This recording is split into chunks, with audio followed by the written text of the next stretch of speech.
requesting for a statement from the Committee on Defense, Intelligence and Foreign Relations with regards to disappearance of a Kenyan in the Kingdom of Saudi Arabia, as well as the Honorable for Kiambu Town, Honorable Mashua Waithaka, will also be requesting for a statement from the Committee of Lands with regards to attempted land grabbing in Tinganga Ward in Kiambu Town constituency. These are two statements that was provided for by the House Standing Order 44 paragraph 2 part C.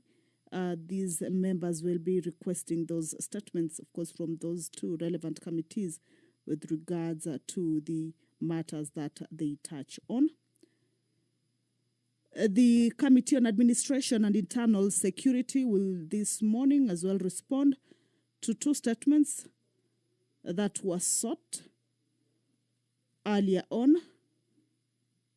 These two statements include the one from Honorable Malulu Inchendi, member for Malava, with regards to alleged shooting of Miss Salome Makanda.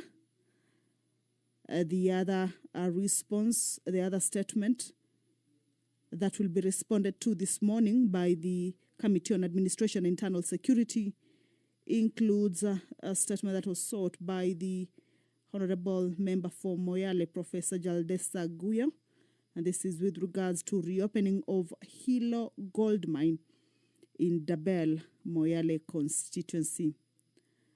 Also this morning, a statement that was sought for response by the Honorable Member for North Hor, Honorable Ade Wario, with regards to perpetual food crisis in arid and semi-arid lands in Kenya, will this morning be responded to by the Committee on Agriculture and Livestock. These are some of the businesses that, as the members convene this morning, will be transacting a request for statements as well as responses to statements that had earlier on been made. If you're just joining us, is that the House is about to commence its business. This is yet another sitting that was convened through a resolution by the House to hold this particular sitting for purposes of concluding on a number of business as well as dispensing with the various businesses of the House ahead of its adjournment for long recess next week, Thursday. So this is one of those sittings that after the resolutions, this sitting was set. That is the Deputy Speaker of the National Assembly, Honorable Gladys Boss, already in the chambers. She will be presiding over this morning's sitting. Allow me to hand you over to this live broadcast that is brought to you by the Parliamentary Broadcasting Unit in partnership with Kenya Broadcasting Corporation. Good morning. Honorable members, let us pray. Almighty God, who in your wisdom and goodness have appointed the offices of leaders and parliaments for the welfare of society and the just government of the people, we beseech you to behold with your abundant favor us, your servants, whom you have been pleased to call to the performance of important trusts in this republic. Let your blessings descend upon us here assembled, and grant that we treat and consider all matters that shall come under our deliberation in so just and faithful a manner as to promote your honor and glory, and to advance the peace, prosperity, and welfare of our country and of those whose interest you have committed to our charge. Amen.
Sergeant Arms, I direct that you ring the bell for 10 minutes.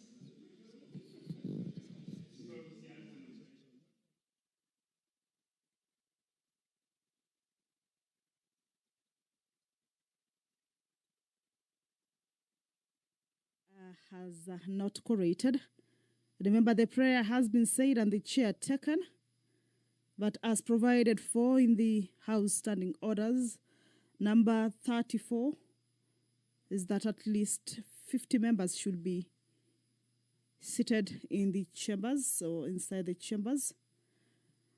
Once the prayer is said and the chair is taken, if that quorum is not present, then that would mean that the House has not corrected for it to be able to commence the House business, and that would call for that particular quorum bell that has been directed by the Deputy Speaker.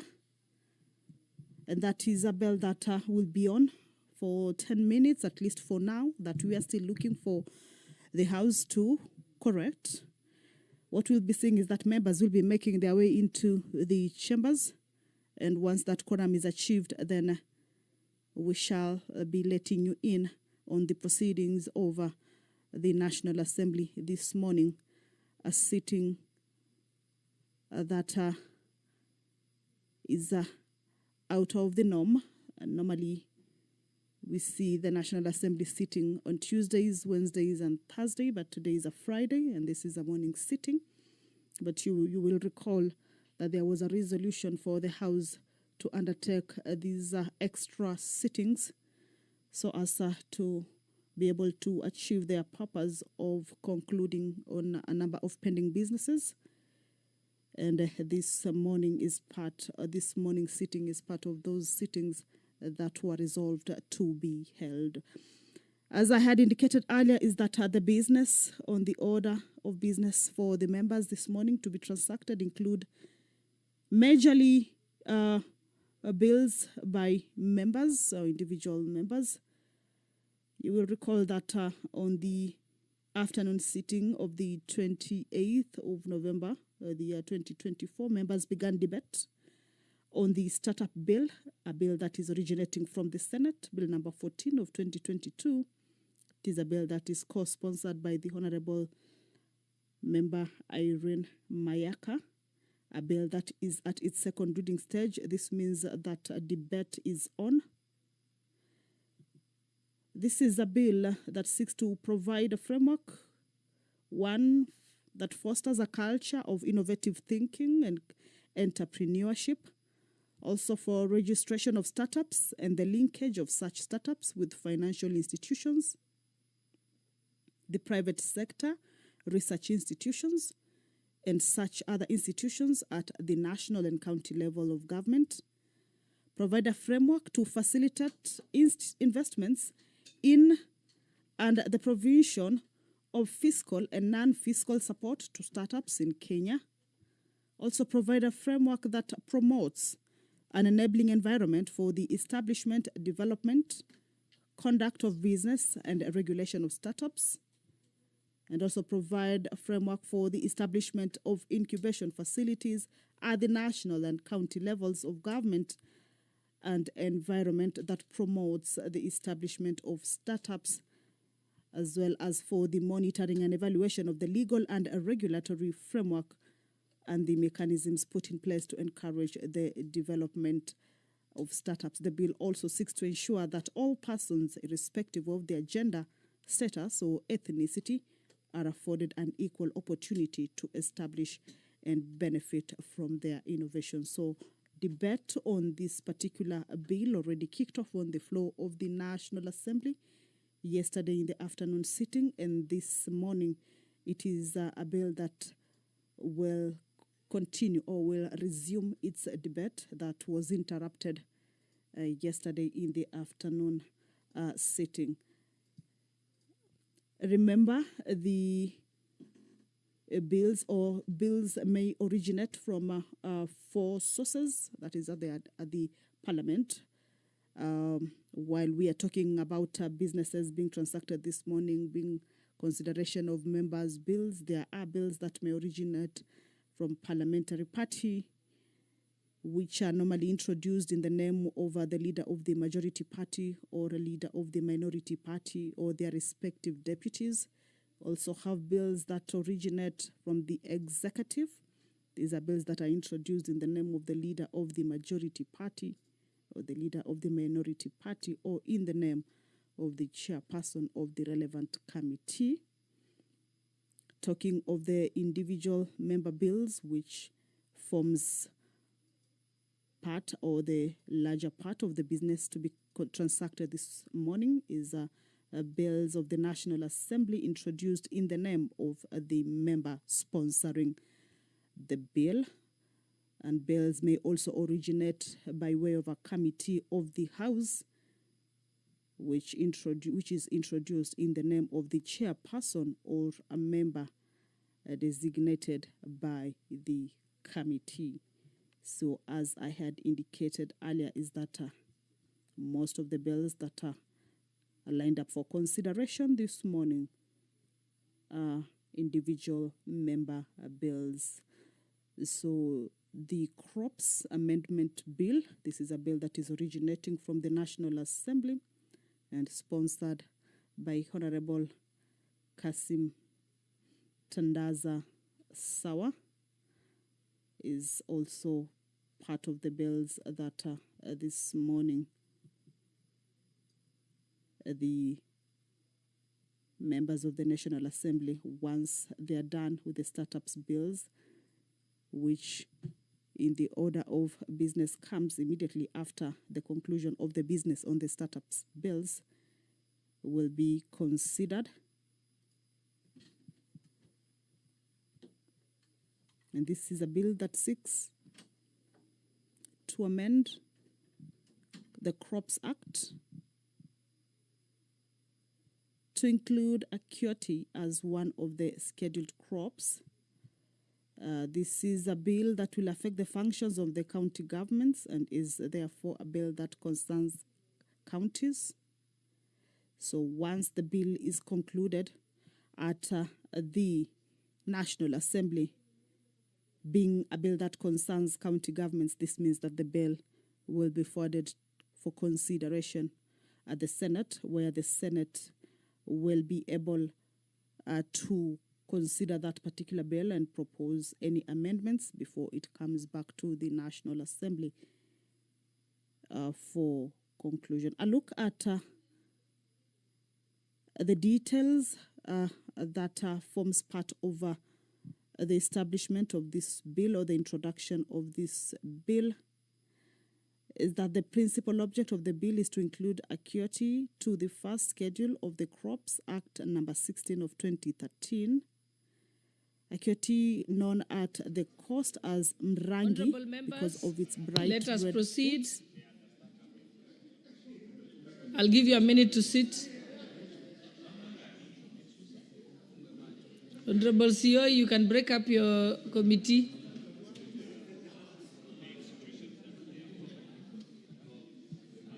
Okay, first order. Order number 1, administration of oath. Order number 2, communication from the chair. Order number 3, messages. Order number 4, petitions. Order number 5, papers.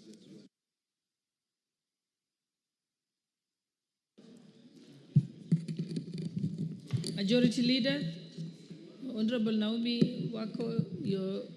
Thank you, Honorable Speaker. Honorable Speaker, I beg to lay the following papers on the table of the House today, Friday, November 29th, 2024, morning sitting. Reports of the Auditor General and Financial Statement for the year ended 30th June 2024 and the certificates therein in respect of 1. Transforming Health System for Universal Care, THS UC Project Grant IDA, credit number 5836 KE TFO A2561 TFO A2792 and CRPI P152 394, Ministry of Health. Number 2, Dandia Primary Health Care, PHC Support Program, Ministry of Health. Number 3, Technical Assistance to enhance the capacity of the President Delivery Unit, ABD Grant, number 5500-1550-1292 project, State Department for Internal Security and National Administration. Number 4, Kenya Electricity Modernization Project, KEMP, IDA CR number 5587KE, State Department for Energy. Number 5, Nairobi Inclusive Sanitation Improvement Project Grant number 5600-1550-5153 at the River Works Development Agency. Number 6, East Africa Skills for Transformation and Regional Integration Project, credit number 6334KE, Kenya Coast National Polytechnic. Number 7, Nairobi Water and Sanitation Project, credit number CKE 113501H, Adi Water Works Development Agency. Number 8, Green Zone Development Support Project Phase 2, credit number PKE AAD 005, Kenya Forest Service. Number 9, NEMA GCF, Readiness and Preparatory Support, NEMA Capacity Strengthening Program towards accessing climate finance from Green Climate Fund, credit number KEN RS 003, National Environment Management Authority. Number 10, Early Action Support Project, EASP, grant number 2015399790, State Department for Environment and Climate Change. Number 11, Petroleum Development Levy Fund, State Department for Energy. And number 12, Horn of Africa Gateway Development Project Grant, credit number 6768, Kenya National Highway Authority. Thank you, Honorable Speaker, and I beg to lay.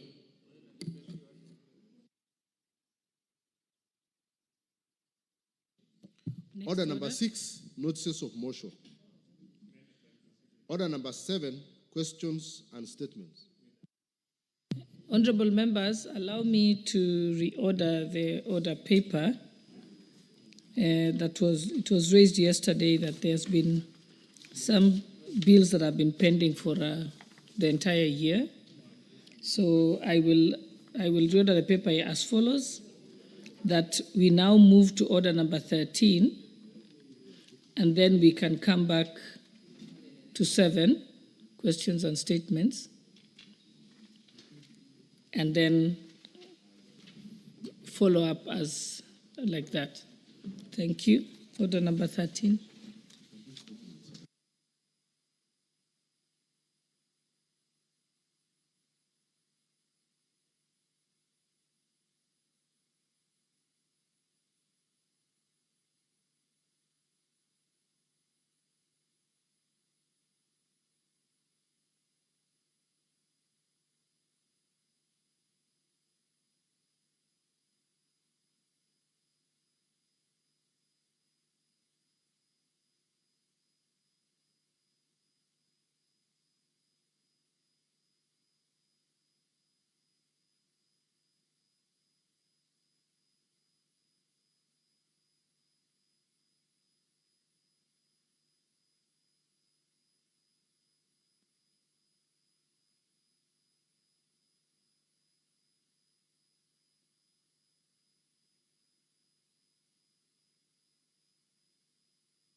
Let's go to number 13. Read the order. Order number 13.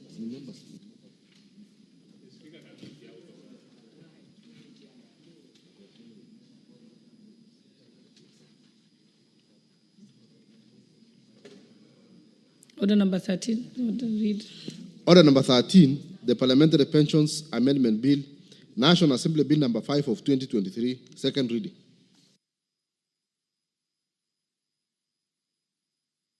Proceed. Yeah, thank you very much, Honorable Speaker. Honorable Speaker, I do move that the Parliamentary Pensions Amendment Bill, Bill number 5 of 2023, be now read a second time. Honorable Speaker,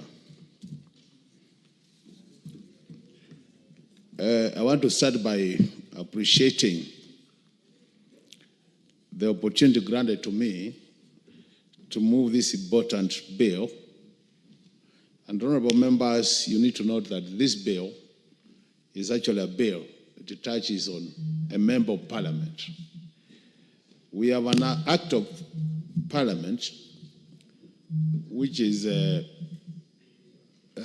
taking care of our issues of pension, that's Cap 196. But you realize that this act was enacted before the new constitution. So while this parliament has taken time to harmonize a number of other acts of parliament with the new constitution, it's unfortunate we are doing this for our own act after about 13 years of the new constitution. And this shows the kind of unfairness we have been to ourselves. Honorable Speaker, this bill was actually initiated by the current governor of Taita Taveta, Honorable Mwandime, when he was a member of parliament. And you could still not see the end of the day, but we worked very closely with him then. While we had agreed, I also seconded the bill then, but God was so gracious to him that now he's the governor of Taita Taveta. So when this new parliament, the 13th parliament, was actually elected, then I took over this bill so that we were able to get it done. So the whole essence, honorable members, of this bill is first of all to harmonize our own act relating to pensions with the new constitution. You realize the new constitution did create a number of new institutions. One of them was the Senate, which was not there when this bill, when the current act was enacted. The other new institution, which was also created, is the SRC, the Salaries and Remuneration Commission. The other institution, which was also created and has become a constitutional commission, is the Parliamentary Service Commission. You realize that before the new constitution, we also used to have what we used to call the Office of the Controller and the Auditor General. As a result of the new constitution, we got now the Controller of Budget and the Auditor General's office. So there was separation of those two offices. And it's on the basis of that then we have to do a number of amendments to this bill, to this act, so that we get it right in terms of the current constitution. So you realize in this bill, a number of clauses actually is a straightforward matter of now including the new institutions. For example, Senate was not there. So if you look at our current act, there is no mention of the Senate. So Parliament means National Assembly, which means the Senate is left out. So one of the things we have done is to make sure that where it's written National Assembly, we write Parliament, and Parliament means both the National Assembly and the Senate. It is on the basis of that we have clauses 2, clause 3, clause 6, clause 7, clause 9, clause 11, clause 13, and clause 14. So those clauses is just a matter of replacing National Assembly with the Parliament, where Parliament is defined to mean the Senate and the National Assembly. In terms of details, if you look at clause 3 of the bill, it talks about who a child is. And the current act talks about a child being anybody below 16 years. And we know now we have a new definition of a child, where a child means anybody below 18 years. So we are now changing the age from 16 to 18 so that we align it with the new constitution. At the same time, in the definition of a child, it was picking the girl child to have a different definition where they're talking about in case you are a girl child and you got pregnant before the age of 18. There are a number of things being mentioned there. And that is irrelevant with the current constitution. So what we have done with this bill is just to clean it up so that a child is anybody below 18 years. So long as you are 18 and you are a child of a member of parliament, then you benefit like anybody else as per the pension rules. When you go to clause 4, members of parliament, you realize that anytime you join as a new member of parliament, if you serve one term, you are entitled to gratuity at a rate of 31%. If you serve more than one term, then you are entitled to a pension. What has been happening is, and this is very common, members have been elected to this house, you come for your first term, then you lose elections. And you go out there. You go try again. By God's luck, you come back again a second term. Now, once you lose after first term, you always paid your gratuity. Now, if you come back the second term, for you to be able to be pensionable, you are required to pay back the gratuity you are paid. And you can imagine that inconvenience. You have come back from an election. That time you have no money. You want to join now the pension because you are a second termer, but then you are expected to pay back that money so that you can now earn your pension. So this has been a major challenge to the members. So in this bill, what we are saying is, immediately you join parliament, immediately you are elected, you are given an option as a member of parliament, either to be paid gratuity or to be paid pension. So once you join year one, you'll be able to wait, because before the election, you don't qualify for pension. So automatically, term one, you are on gratuity. But in case you are elected term 2, this bill now will open the door for you to choose whether you want to go gratuity or pension. Because once you choose you want to go gratuity, then there will be no need to pay back the one you had been paid. You serve another term and you'll earn your gratuity again. So you'll have earned two times your gratuity. Currently, it's automatic. When you come a second term, you have no choice but to pay back the gratuity so that you become pensionable. This one opens doors for you members so that you can make that choice. And it's going to be good so that when you come back, you are not being forced to just pay back the money. You will be able to choose. Now, when you go to clause 5, clause 5 says that once now you determine you'll be paid pensions, then that will pave the way for the necessary deductions in line with the pension rules or the SRC recommendations. Because once you are pensionable, then you also, it's a contributory scheme. You'll be contributing, and then the government will be contributing the other share. So automatically they will be able, now clause 5 says, once you choose to be pensionable, then the necessary deductions will be done. Then the other important clause is clause 8, which I was saying, it talks about you, once you decide on a gratuity, then you get your that 1%. Now, another important bit which is happening. Our current act, honorable members, talks about you can only access your pension when you are age above 45. So if you serve 2 terms, and it happens that by the time you clear your second term and you are elected out, you are voted out, you are still below 45.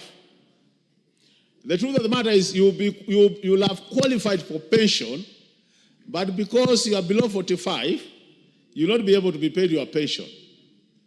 So you have to wait till you hit 45. But now we have introduced a clause 10 where we are saying, in case you retire on medical grounds, where a board of medical doctors has confirmed that you cannot continue with your work on medical grounds. And at that time, you are pensionable. This bill is saying if we pass it, so long as you have retired on medical grounds, and the board of medical doctors has certified to that effect, then you can be paid your dues even when you are below 45 years, so long as it's on medical grounds. That's what Clause 10 talks about. So it means basically we are saying, because there are situations where you might get sick, you are pensionable, you require that money to go to the hospital, but now you are not yet 45, then but with this amendment, you'll be able to access some of your benefits so that it can also help you take care of your family. Another important clause is Clause 11. Honorable members, there are cases where honorable members have been elected to this House. And before the end of year one, by bad luck, the member passes on or the member dies. What has been happening is once you die, you won't be able to pay the normal insurance, general insurance. But we are saying with this bill that in case you join this parliament and you die before the end of year one, we are proposing that, honorable members, your family should be able to be paid an equivalent of 1 year's salary. Because you will not have served for 1 year, but we are saying your family should be paid an equivalent to 1 year's salary, bearing in mind, honorable members, you will have come from an election, already you will have spent the resources. So we are saying just as a way of trying to make sure that the family settles, because now the breadwinner has gone to be with the Lord, that now you'll be paid 1 year's equivalent of a salary. And that is important, honorable members. The other matter which is important, honorable members, is you realize currently the current act only appreciates one thing, that only men should be elected to this House. And that's why it talks only of windows only, and doesn't talk about widowers. So if you look at the current act, it only talks about windows, which means the assumption was that no lady should be sitting in this House as an honorable member of this House. Meaning, if you are a lady, and I've seen many of them here, and like the Honorable Speaker, I know now you've qualified to be you are pensionable. The current act says, Honorable Speaker, in case of anything happening, your spouse cannot be paid anything. So we are now amending this act so that we appreciate the fact that we have honorable members in this House who are our sisters. And in case of anything happening, their spouses who are now the widowers should be treated the same way we treat the widows. And I think that's an important amendment, because the reality now with us is that ladies will continue being in this House, our sisters, and we can't discriminate in matters pension. So that in case of anything happening, then that door is opened. So this particular bill, the amendment is addressing that matter. That matter, Honorable Speaker, which has been addressed by this bill, is the issue of Clause 14, which talks about the issue of the Management Committee. Initially, we have what we call the Pension Management Committee, is one of the subcommittees of the Public Service Commission, the Parliamentary Service Commission. And that's a committee which discusses pension matters. And that's a committee then which was being chaired by my colleague, Honorable Mwandime.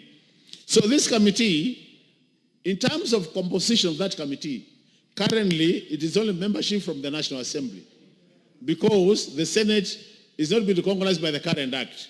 So by this amendment, we are saying the Senate should also provide membership to this committee, so that we are both the senators sitting and the members of the National Assembly sitting there, so that the image of Parliament, which is Senate plus National Assembly, is found in that committee. And then we are saying we're also defining what we are calling the quorum of that committee, so that in terms of quorum, we do define what it takes to have quorum, so that the committee can settle and conduct their business. So Clause 14 is addressing that matter. Then Clause 15 talks about a tribunal. In case there are issues to be addressed, pension issues to be addressed after you claim your pension, if you have any issue you want to appeal to, there's a creation of a tribunal. It's already currently existing. And that tribunal is currently also composed of National Assembly members. So we are opening up the tribunal so that we also have membership from the Senate. But another thing we are doing, which is important for the tribunal, if you look at the current act, it says the tribunal will be drawing their expenses, their costs, they will be drawing the money to take care of their expenses from the consolidated fund services, which means currently they have been drawing from Treasury. So now we are amending to say the expenses of the tribunal should be funded by the Parliamentary Service Commission. So we are replacing the CFC, the Consolidated Fund Service, in terms of expenses to Parliamentary Service Commission, so that it makes it easier for the tribunal to operate, because it means anytime they are sitting, they must write to Treasury to give them authorization and the financing. But now, them being under the Parliamentary Service Commission, the implication is that anytime they want to sit, then they are just facilitated like any other committee of the Parliamentary Service Commission. That will make it easier for members to get justice out of these issues. Then clause 16 addresses the issue of audit, that the accounts of the whole fund will normally be audited. Currently it talks about Controller and Auditor General. But we know that office of the Controller and Auditor General is no longer in place. That office was replaced. We now have Auditor General. So we are saying in terms of audit, matters audit, the person who take care of that issue will be the Auditor General. And in that case, then the accounts will be audited, and members will be able to get their dues in time without any problem. So generally, honourable members, in summary and in brief, these are the issues we have brought up in this bill. You remember, it's worth noting, honourable members, this bill, we have another bill which was done by Honourable Dawu, the member for Imendi, which was a replica of this. So we have agreed that we are going to only push this one forward, because once this one is passed, then all the issues are addressed. But honourable members, as I sit down, I want to say this. I'm sure most of you have interacted with our colleagues who left this house many, many years ago. Some left 10 years ago, others left 15 years ago. And anytime you meet them and shake their hand, I'm sure some of the experience you go through is not what you would want yourself to go through when somebody will be shaking your hand 20 years to come from today. Our former colleagues, some of them are going through a very hard time. And I remember there was a commission which proposed that, if possible, the government should make available $1,000 per month to support them. That bill was being championed by my friend Honorable Waruke, but it looks like our finance committee was not able to pass it because of the budget implications. But since all of us are potential former members of parliament, I urge you, honorable members, to take this matter very serious and see how we can come up with an arrangement so that those colleagues of ours who are out there, who were in this house when there was no pension, who were in this house when the salaries were so low, who were in this house when it was service to humanity and not salary, who were in this house when allowances were not there, who were in this house when facilitation in terms of staff and all these things was not in place, that we do appreciate the service they deliver to this country. The only thing you can do is, honorable members, we see how we can revisit that matter and see how we can support them, more so for purposes of medical support. The other thing I want to say, which relates to members of parliament, honorable members, our former colleagues who are out there, some of them are... Point of order, Honorable Bowen. Thank you, Madam Speaker.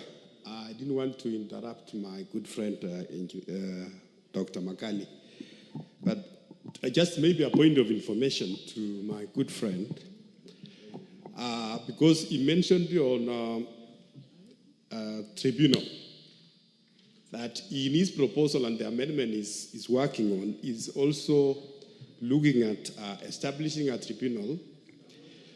So, and I just want to inform him, and maybe if we can elaborate, the Honorable Speaker, Article 159 of our Constitution of Kenya 2010 places all tribunals under judiciary.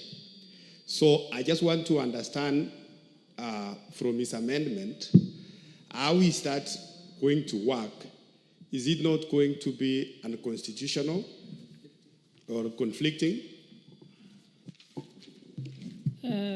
Yes, I think that was a point of information, but we'll have an opportunity at the time when we are debating, because currently the member is just moving. Yeah, I was just moving, Honorable Speaker. But for your information, yes, all tribunals actually, even though they come from the parent institution, it's just that they are managed under the judiciary. Yes. But usually the members and so on will come from the institution, parent institution, and then just put for management at the judiciary. Yes. Yeah, thank you so much, Honorable Speaker. Proceed, but we'll have an opportunity. It's good you informed it, because you used to be the registrar of the the High Court then.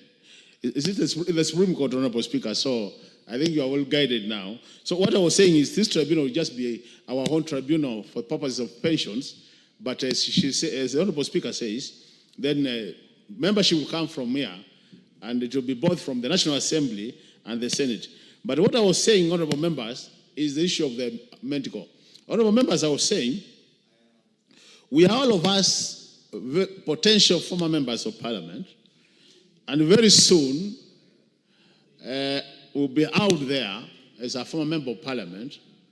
And one matter which has been harassing our colleagues, which has actually been a challenge to our colleagues, is the issue of the medical cover, once you are no longer a member of Parliament. So even as we legislate matters pension, it would also be very important, Honorable Speaker,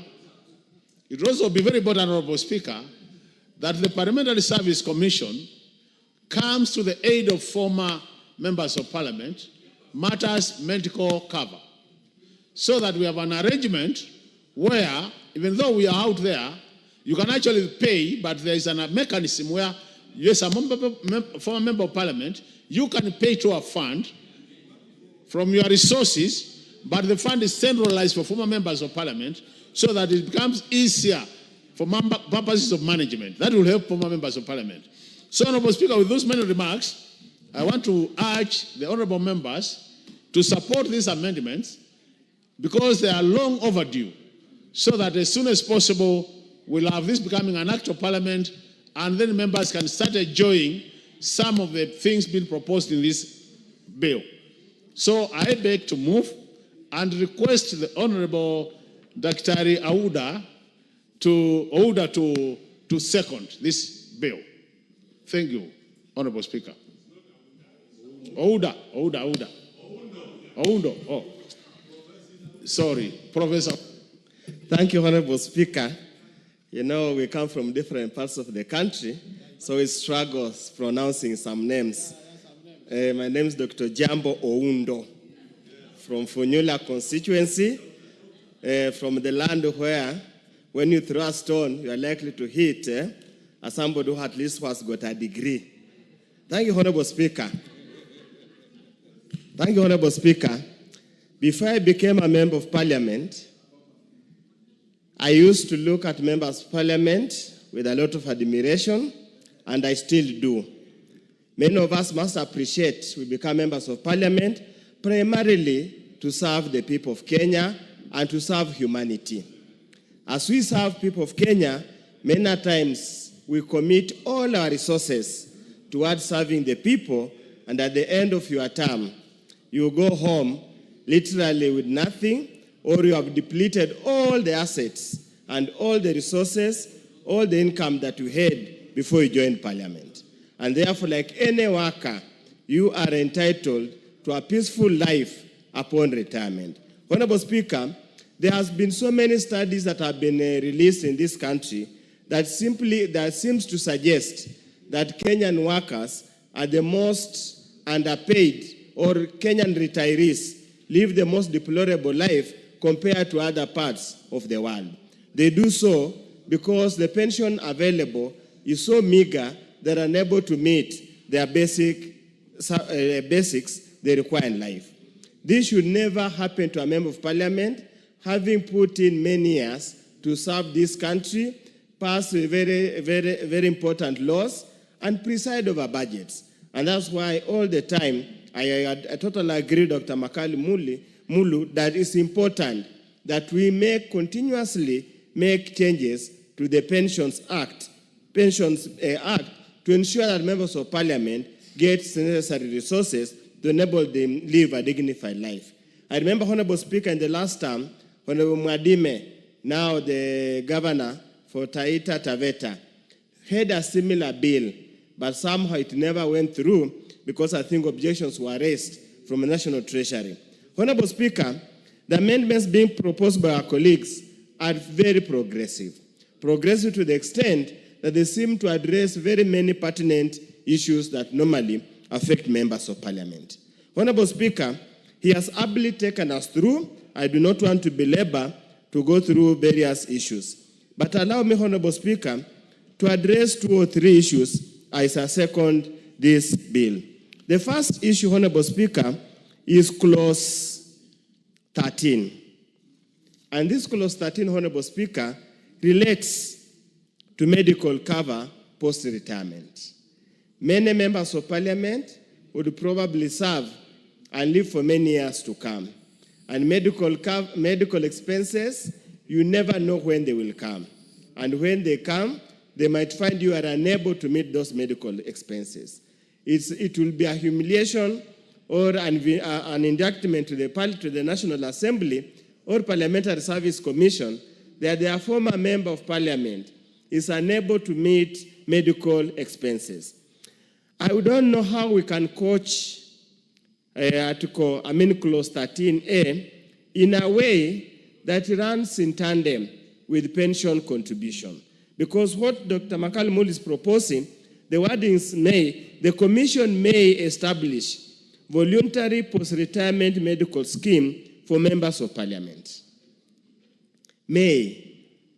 Yet, when a member of parliament has left parliament, is at home doing their own things, is unable to meet medical bills, whom do they go to? They go back to the serving member of parliament who has to come here and organize colleagues to contribute. We need to structure it in such a way that the pension that we pay, if the RBA, Retirement Benefit Authority, can agree, in such a way that it comes a complete package. It is a pension as well as some arrangement for post-retirement medical scheme, so that we ensure our members are taken care of.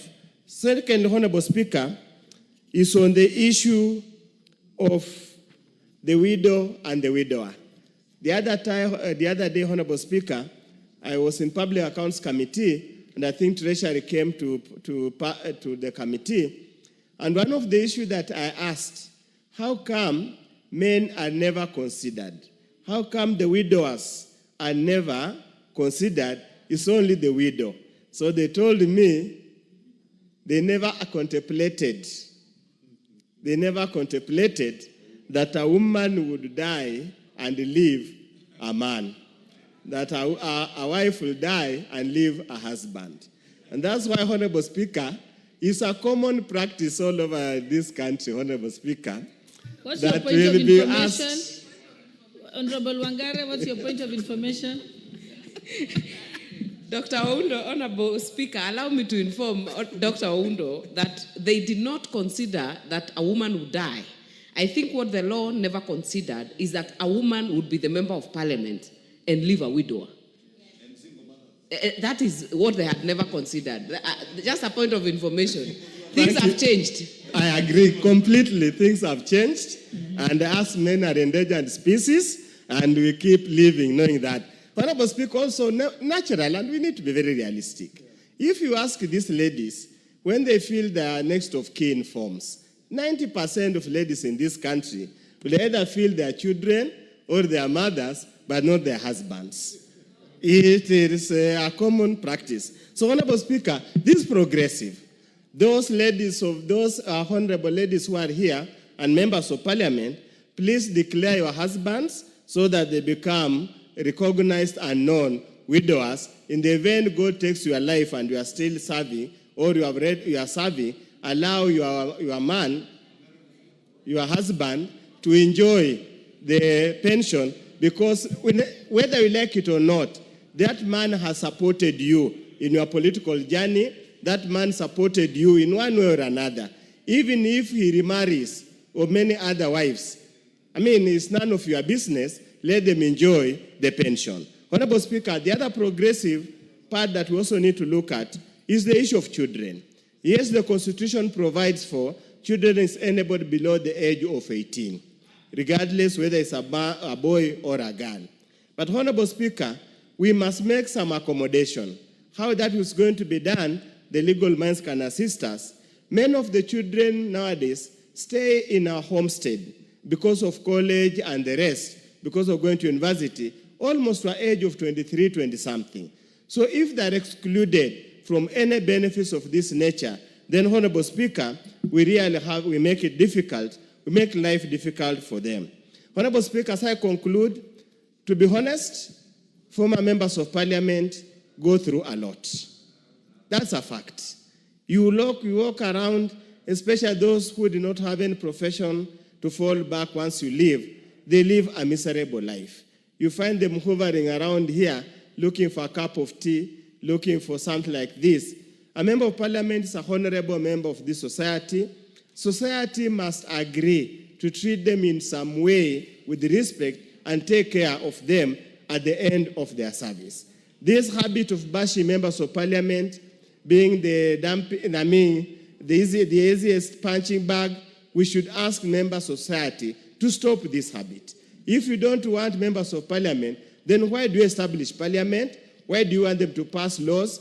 Why do you then elect them? If you don't want them, instead of bashing them every day, even when you see a member of Parliament buying even a good shoe, you say, sasa ya anakula pesa yetu ya CDF. We need to get this mentality from the Kenyans, because members of Parliament are our own sons and daughters, are our own husbands and wives, are our own girlfriends, are our own boyfriends, are our own mpango akandos, whatever you call it, and they support quite a lot, especially the men. They support quite a lot in this society. We must continuously support the members of Parliament to deliver on their service. What's your point of order? And even when they end, their term end. Point of order, Madam Speaker. I rise pursuant to Standing Order number 91 on accuracy of statements. Is it in order for the Honorable Dr. Oundo to claim that members of Parliament have mpango ya kando when they know, and he has in fact contradicted himself. He has said members of Parliament are very honorable people. Members of Parliament cannot have mpango ya kando. You know, the Marriage Act that we passed in this house allows you to get married to more than one wife, like a Kuku Danger, who had 97. So you don't need to have a mpango ya kando when the law allows you to marry as many wives as you want. So, and because we are an honorable house, Madam Speaker, we cannot have mpango ya kando. It is not possible. These members cannot even fathom that such a situation can occur, Mr. Speaker. So, the Honorable Oundo, Madam Speaker, is out of order. Thank you, Honorable Speaker. Mpango ya kando is not even an English word. You're properly informed. Yes, I'm properly informed, Honorable Speaker, but we must allow society to progress. And society lives very many ways. With those, Honorable Speaker, with those many remarks, I second the bill by Honorable our colleague. Thank you, Honorable Speaker. Honorable members, allow me to propose the question that the Parliamentary Pensions Amendment Bill, National Assembly Bill number 5 of 2023, be read a second time.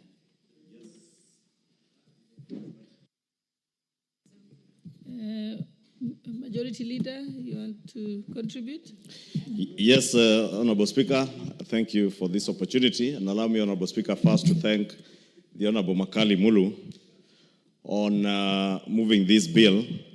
And also, in absentia, to also thank the Governor for Taita Taveta, the Honorable Mwadime, who was the original sponsor of this bill in the last Parliament. And it is good that Honorable Makali Mulu, and also for your indulgence, Honorable Speaker, allowing us to move to order number 13 so that we don't lose this bill again. And it's a very important bill, Honorable Speaker. And I don't want to belabor what has already been said, but just to point out a few things.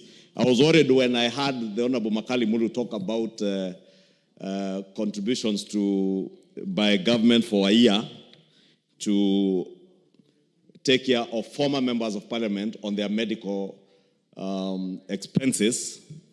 And I was wondering where he found that in the bill, but he just informed me it was just something he was saying that we should add on. And maybe I thought I should start from there. One, Honorable Speaker, just to inform the House that part of, without anticipating debate, Honorable Speaker, with your indulgence, part of the laws that are before this House due for second reading is a tax procedures bill that has a provision that is making post-retirement medical contributions of up to 20,000 shillings, down from 10,000 shillings, tax deductible. That means when you are serving as a member of parliament, or any Kenyan who is in employment today, if you want to contribute to your post-retirement medical scheme, you are allowed to contribute up to 20,000 shillings per month. That's a total of 240,000 shillings a year, tax-free, without being taxed. And it becomes a tax-deductible expense. Therefore, that is to encourage us that when we are in active service, let us contribute to post-retirement medical schemes because they will come in handy. We do not need to ever go back to public coffers to pay for people who are in retirement. And I know Honorable Makali Mulu, being in the same profession with me, is getting it from the private sector, although he worked in the public sector, that in the private sector there are many companies that pay for their staff a post-retirement medical cover for at least a year for you to get naturalized to the world out there. But it's different for us as public officers because this money will have to be paid by taxpayers. And therefore, I just want to say I would not have agreed to that if it were in the bill. But when I perused through the bill, I discovered it's not there. And it's good to make that clear so that people out there do not misconstrue the intentions of this bill. Because when the public listens to anything they hear parliamentary, especially now when you talk about parliamentary pension scheme, they imagine it is more money that you are contributing, or members of parliament are getting more money. I was just checking my last pay slip, Honorable Speaker, and discovered every single month I contribute 59,328.50 cents to the parliamentary pension scheme. And this is money that is deducted from my salary over and above the NSSF contributions. Because again, there is a misconception that we pass laws here that don't affect us. But we pass laws that also affect us because we know better. We know beyond the term of active service, you will need it to be taken care of, Honorable Speaker. Today, millions of our elderly people above the age of 65 are under cash transfer programs, including former members of parliament. And the Honorable Undo has said, there are those that we see around here. But there are many others who are benefiting from the 2,500 shillings of the cash transfer program. But if they had a good pension scheme, they don't need to go back to public coffers to get cash transfer programs. And that is the essence even of NSSF, enhancing contributions. Because why we are having a society where everybody is dependent on public coffers is because you worked for 30 years, contributing 200 shillings a month. At the end of your 30 years of service, you have only saved 144,000 shillings. If you are given that money at the end of your term, active service, at the age of 60 or 55, within a few months, 144,000, you have wiped it out, or you are getting pension of about 2,000-3,000 shillings that cannot even take care of your medical expenses. Therefore, just for the record, Honorable Speaker, that this bill is coming at a very good time. And two, to tell the public, especially our fourth estate, because you will see that what they will report tomorrow in newspapers, and MPs increase their pensions, MPs increase their pay. This is money we are contributing from what we are already being paid. Two, Honorable Speaker, this bill aligns, as the mover said, with the 2010 Constitution, especially in roping in the Senate, those issues you've heard about widows and widowers. I don't know whether it is the law that never envisaged that there will be widowers or never envisaged members of parliament being female. I don't know whether it also envisaged whether there will be members of parliament who will be single ladies who are not married or who have divorced or separated from their husbands. And it's also good to encourage them, such men and women who have divorced or separated from their husbands, to designate somebody. And I am not naming names, but I am sure there is somebody who is listening to me. You can designate even a colleague to take care of your children when you are not there, but also to encourage all of us to continue contributing. Honorable Speaker, the mover also did touch on the question of this making the pension, our pension scheme, elective after you serve your first term. And it's good for those of us who are serving our first term to know you get your gratuity at the end of 5 years. If you do not make it to come back for a second term, that is all you get, and you don't benefit from a pension.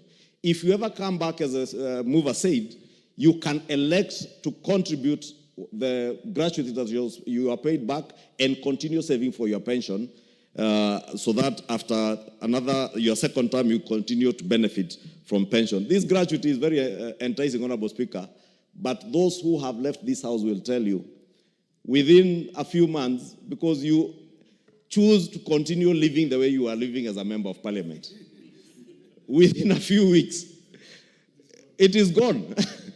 And those members are left very desolate. Now we have an opportunity, and I would encourage even those who lose elections, please don't take up your gratuity if you intend to come back. Keep it with the pension scheme, and I liked something that the Honorable Konga has shared with me here, that probably, and I would encourage the move of this motion, this bill, we need to move this pension, the parliamentary pension scheme, we move an amendment to keep it in parliament, so that the administration of the parliamentary pension scheme is administered in parliament by the Parliamentary Service Commission. And Honorable Chepkonga is a former commissioner of the Parliamentary Service Commission. He can guide, and I would encourage him to bring amendments to make sure that this pension scheme is administered by the Parliamentary Service Commission, because they will relate better to the struggles and the needs of members of parliament than those in the National Treasury. When you live and you are old and elderly, you will find your children now are the ones in the National Treasury. Honorable Kwenya, they will not care who you are.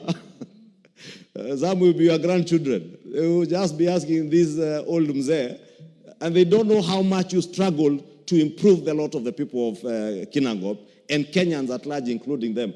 But members of parliament who will be in this house serving in the Parliamentary Service Commission will be able to relate better with the struggles of a member of parliament. I therefore encourage the Honorable Chepkonga to liaise with the Honorable Makali Mulu to have the administration of this pension being administered by the Parliamentary Service Commission, not the executive in the National Treasury.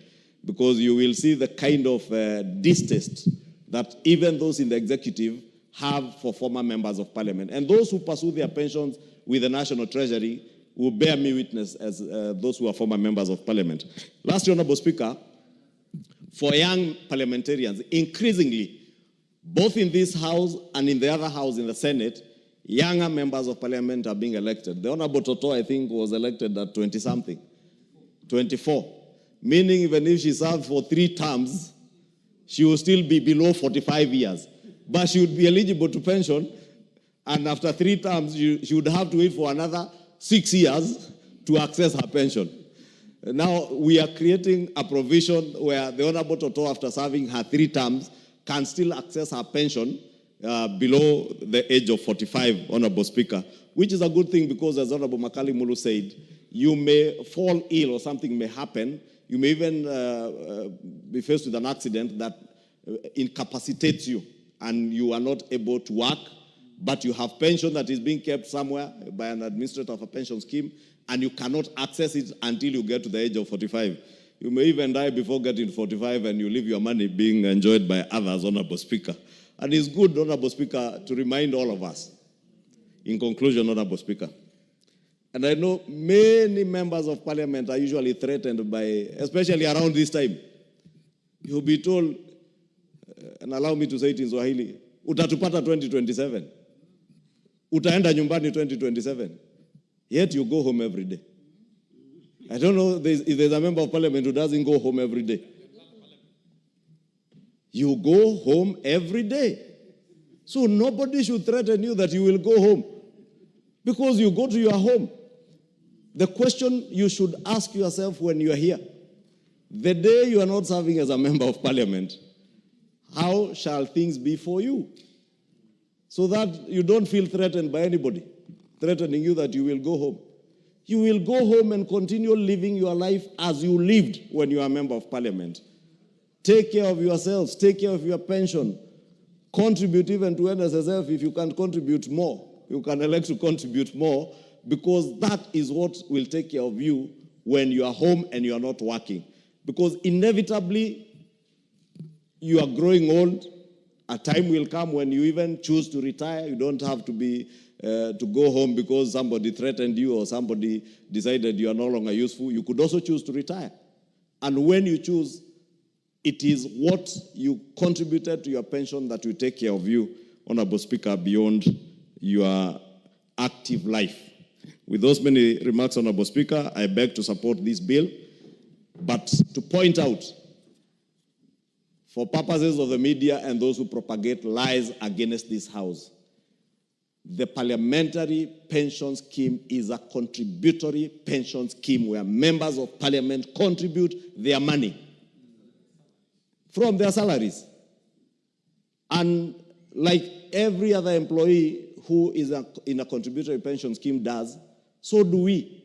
So nobody should start peddling rumors and propaganda out there that what you are doing is giving yourselves more money. There is not a single shilling from public coffers that is this bill, and Honorable Makali Mulu sits in the Budget and Appropriations Committee. He will tell you that this bill, when it was scrutinized for money bill effect, there is not a penny or a cent or a shilling of public coffers that will come from the public coffers to support this scheme. And indeed, that's why I support even the idea of having its administration in Parliament and not in the executive, so that we take care of ourselves in old age and beyond our life in active service to the nation. Thank you, Honorable Speaker, and I beg to support. The Honorable Nikal. Thank you, Madam Speaker, for giving me this opportunity. Let me also start by congratulating Honorable Makali Mulu and the governor of Taita Taveta now. I think when we talk of pension, perhaps I understand it better than most. One, because of age. Two, because of my past experience in government. Madam Speaker, I also want to repeat that having looked at this bill, it is not more money for MPs. This bill is basically doing two things. It is harmonizing the pension scheme that is existing with the Constitution. That's actually the basic thing.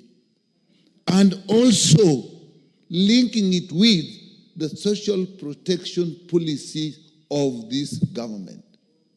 And that is all. There's no more money that will come from anywhere in this. Madam Speakers have said, this bill is actually basically about the Constitution. One, our current Constitution as the Bill of Rights. And a big part of the Bill of Rights is actually social protection. And the whole world, no country can grow and develop if it does not have a strong social protection program. And it is not only members of man, all vulnerable people need social protection. And all people who retire need social protection. Members of Parliament are actually a particular group.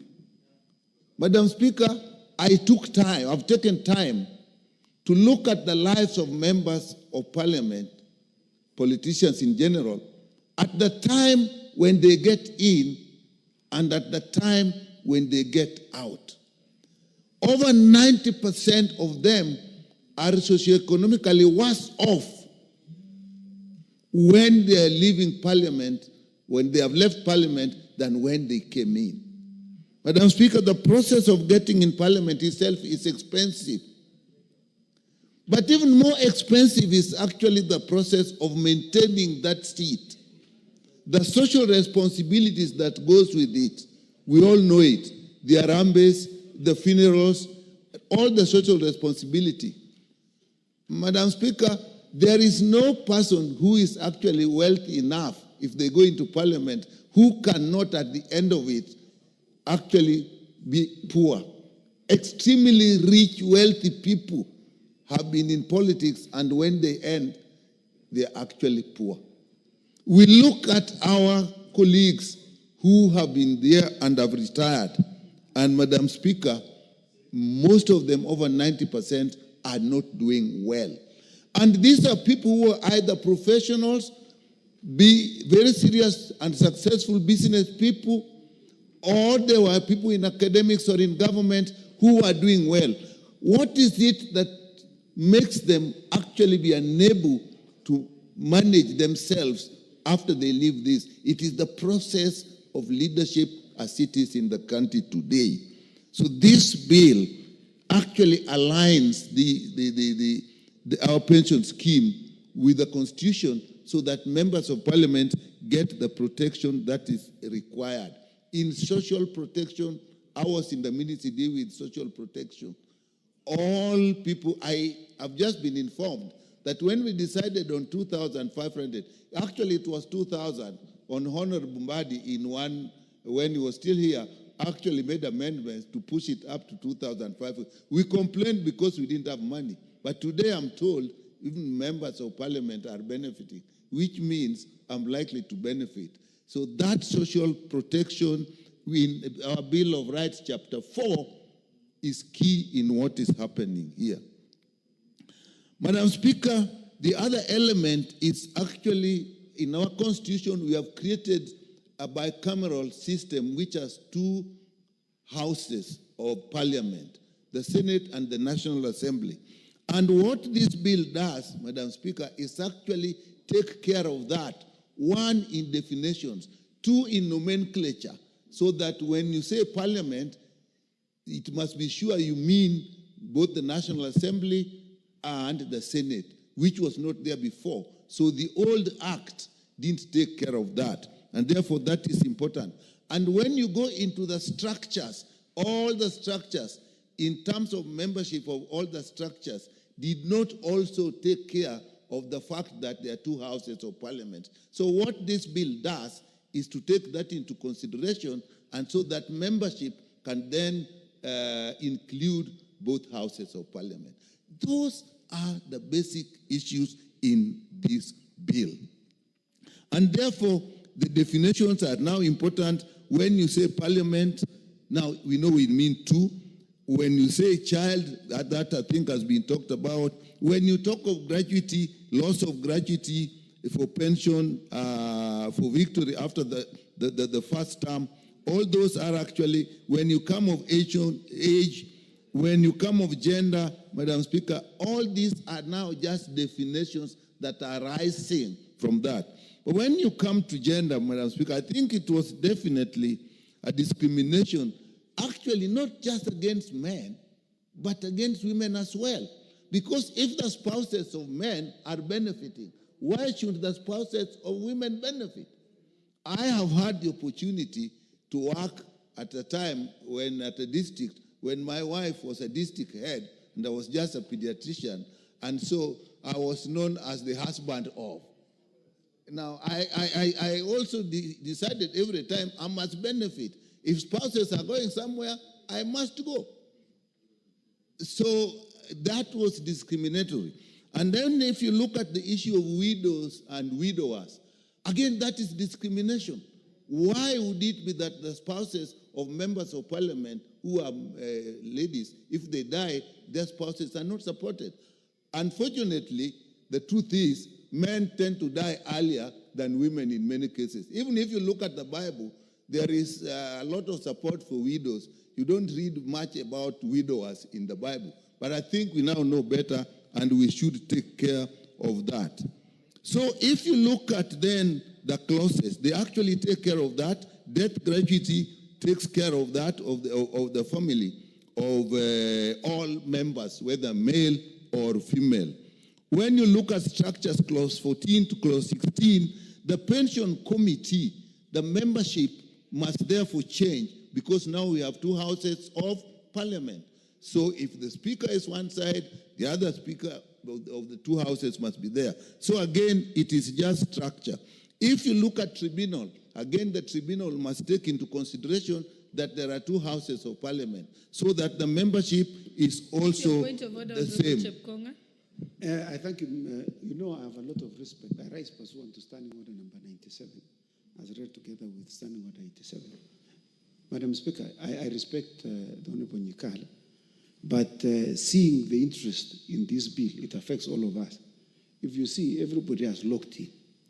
If we were to take 10 minutes each, we will not be reached, Madam Speaker. And the reason why we have all come here is so that we can contribute and we can say something. Would I be in order, Madam Speaker, to request you to reduce our contribution time from 10 minutes to 5 minutes, so that each one of us can have an opportunity to say something with regard to this bill that affects all of us? I thank you, Madam Speaker. In fact, I'll be proposing probably 3 minutes. After? Yes. Okay. 5 minutes. Okay. Well, I'll also end a few minutes earlier in recognition of what my colleagues are saying. But Madam Speaker was just saying that it is just structures. Even if you look at the audit, it is the issue of structures. The last thing I'm saying is actually about the medical insurance scheme.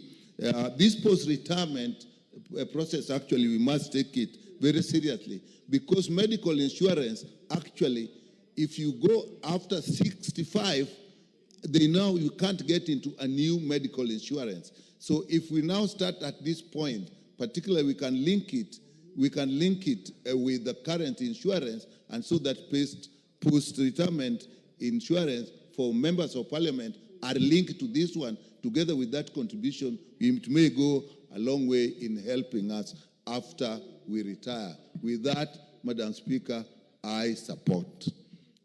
Thank you. The Honorable Member for Gilgil, Martha Wangari. Thank you, Madam Speaker, for the opportunity. I also want to support the bill and actually note that it is a surprise that we did do this sooner, because after the promulgation of the Constitution, we should have already aligned it with the Constitution. But it has come at the right time. Allow me to pick just a few issues, because the issues have been canvassed. Number one, to the mover, there is an issue you have spoken about, retirement on medical grounds. I would like to confirm that it also includes people living with disabilities, those who join with disabilities, and also those who get disabled when they are serving. I say that because if you remember Honorable Denita Gatti, the former Migori women rep, we joined with her in 11th Parliament. She was well, but in 12th Parliament, she was a PWD.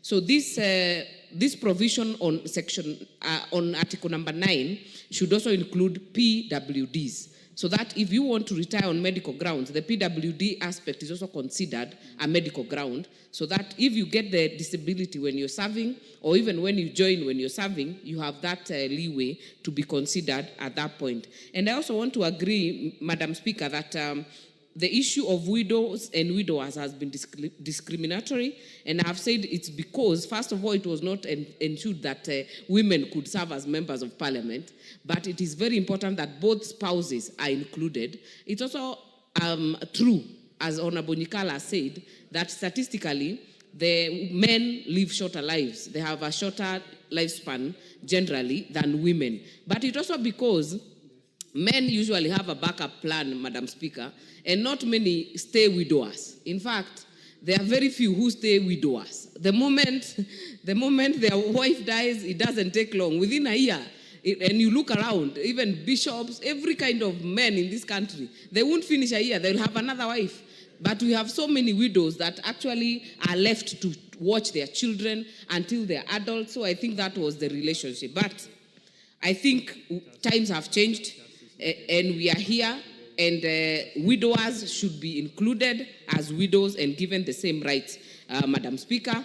It has also helped to reduce conflict in families, because when you write that person, when you are doing your paperwork, then all the others that have been canvassed by Honorable Chepkonga, and he said clearly, members of parliament have no mipango ya kandos. But if they happen to be there, then it will be easy to case that case out, Madam Speaker, because they will be the one on record as your spouse, and you'll save your family and save your children from embarrassment and from matters that can be avoided. Madam Speaker, there is the issue of post-retirement medical scheme, and I think we agree that after you leave Parliament, normally when you're going for election, Madam Speaker, when you're just at the end, in fact, your supporters, even when they know you're going to lose, they will tell you to take a loan somewhere so that you finish this thing, and they know you're going nowhere. So when you lose, Madam Speaker, you lose, you have a loan, you have auctioneers on your door, and sometimes that's why you get members going for their gratuity, because they are desperate. So I think getting this option becomes very important on post-retirement medical scheme. You have a choice to contribute, and I think what Majority Leader has said is also very important, so that when you are able to, it is not so much to contribute 10,000, 20,000, so that at the end of your term, and all of us, Madam Speaker, I mean, the statistics that we've had is that the turnover of parliamentarians is 70%. You'll be very lucky to come back to this house. In fact, when you join this house, your chance of going home is about 70%. All of us are actually queued to go home. Only a few of us have been lucky to do 1-2 consecutive terms. So it is important that instead of begging, when you're out and begging your colleagues, trying to raise some small monies for small procedures in the hospital, you can be able to do that when you can. And this will help us a big deal, Madam Speaker, to give us an option to do that contribution. And when you are out there and you have issues of medical care, you will not have to call a Harambe, because not many people will, first of all, contribute to a member of parliament. You cannot call a Harambe in your backyard. It is not possible. You have to come to this house to beg people who understand what you're going through to contribute to you, Madam Speaker. It's the same thing when you lose, that even the traffic to your house just cuts off, Madam Speaker. So this will help us to cushion ourselves in terms of getting medical care, and it will go a long way to ensure that we are taken care of, and rightfully so, and not from the public coffers, Madam Speaker, but from own contribution that we make from our salaries, Madam Speaker. I support. Thank you. The Honorable Kenyan.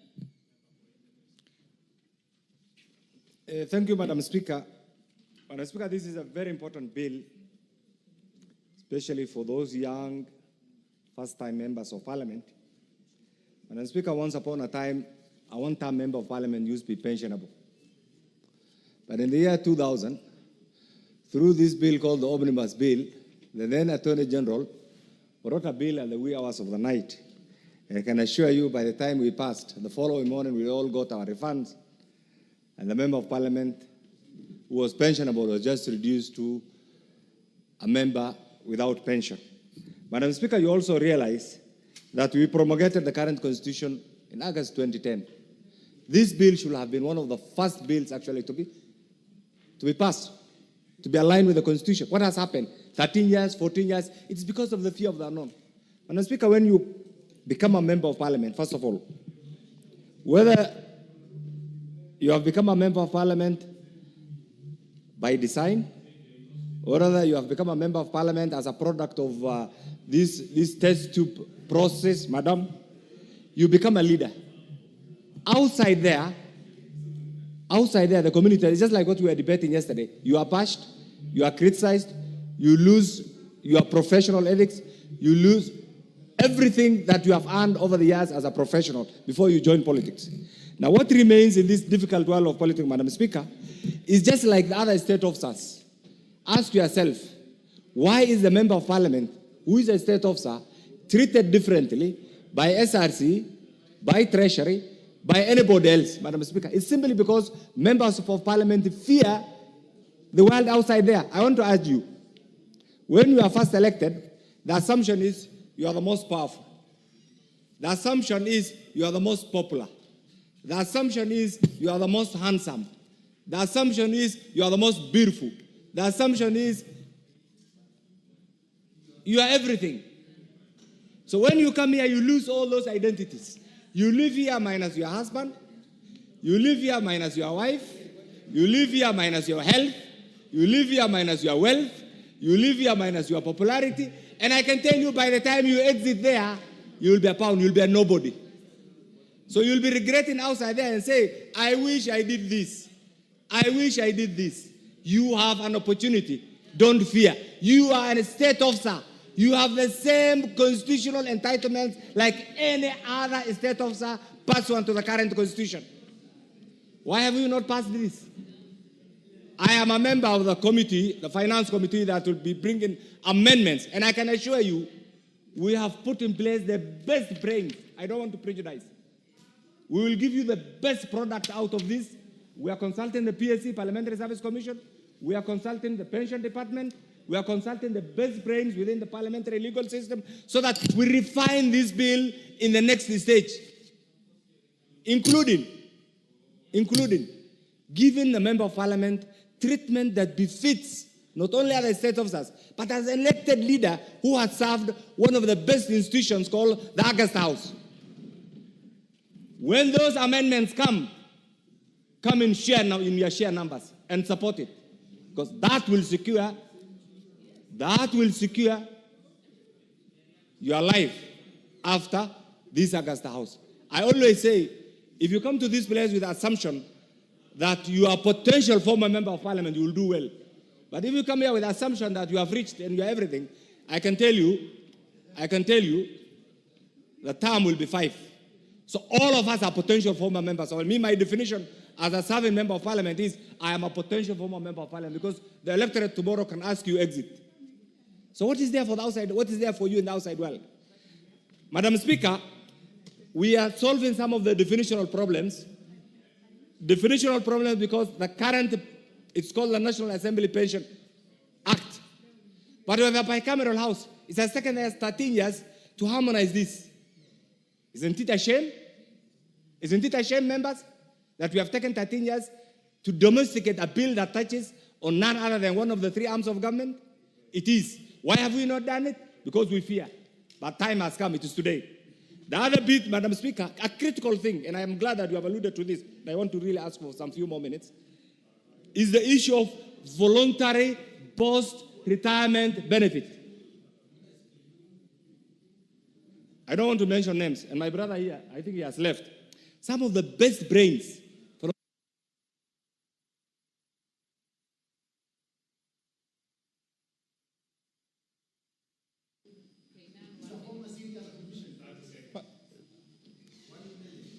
Thank you. By the time they left, Madam Speaker, the academic world outside there was not willing to accept them. They have lost the flair, the popularity to be a member of parliament. What has happened? A number of them are living in abject poverty in Kibera and many other places, Madam Speaker.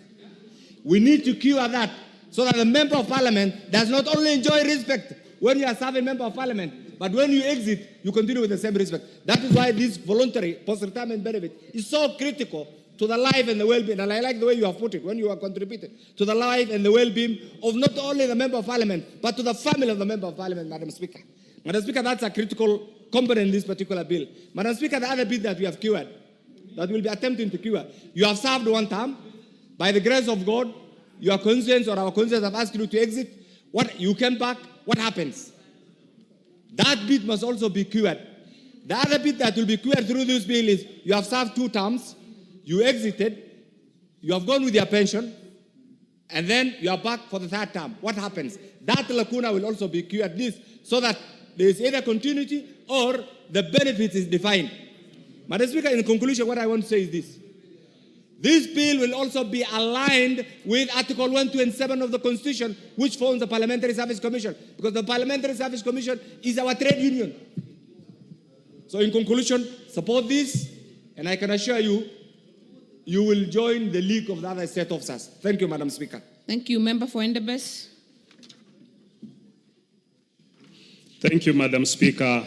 Allow me to support this bill by the Honorable Makali Mulu, and also to thank the former member, the current governor for Taita Taveta, for having been the initiator of this bill, and Honorable Makali for making sure that we don't lose this bill.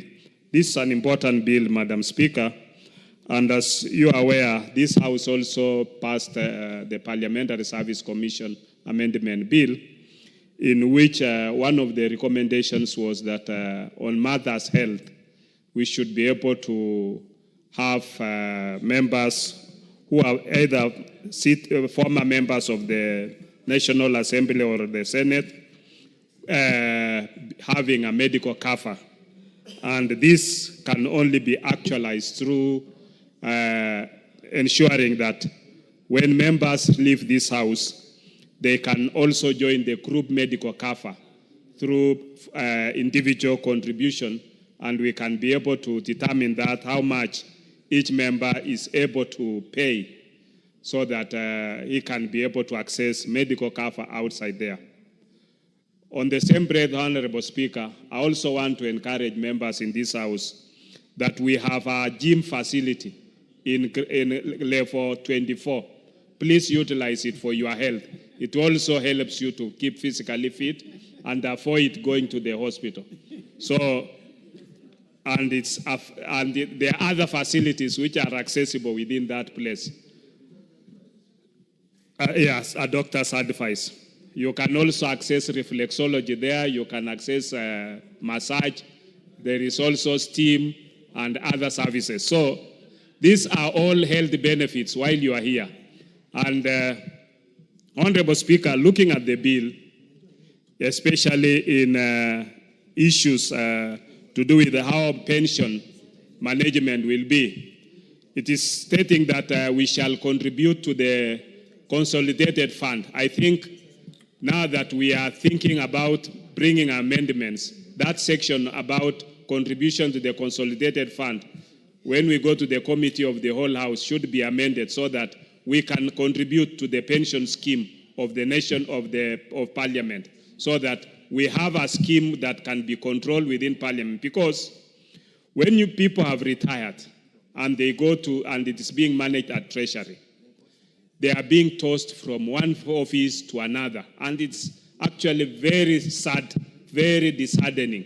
Because when you look at people who have retired and they are following their pension, many of them come to us as honorable members to assist them. It's because they are feeling frustrated. It takes a long time for somebody to access his pension instead of being an automatic.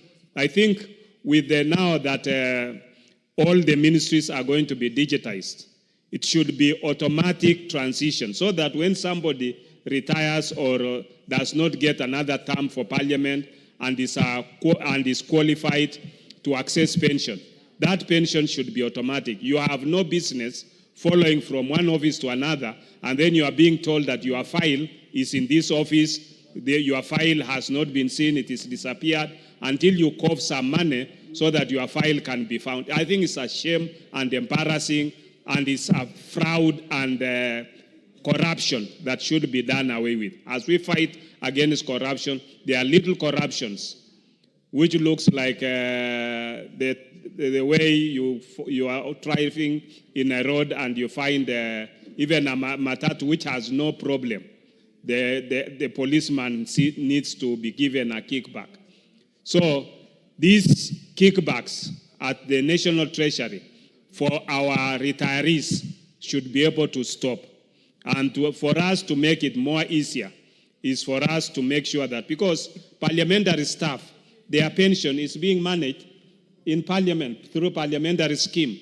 Why should the honorable members go to Treasury for their pension? I think these are important amendments that as a committee, when we go to the committee of the whole House, we should be able to do it. With those few remarks, Honorable Speaker, I support. Honorable Kangogo.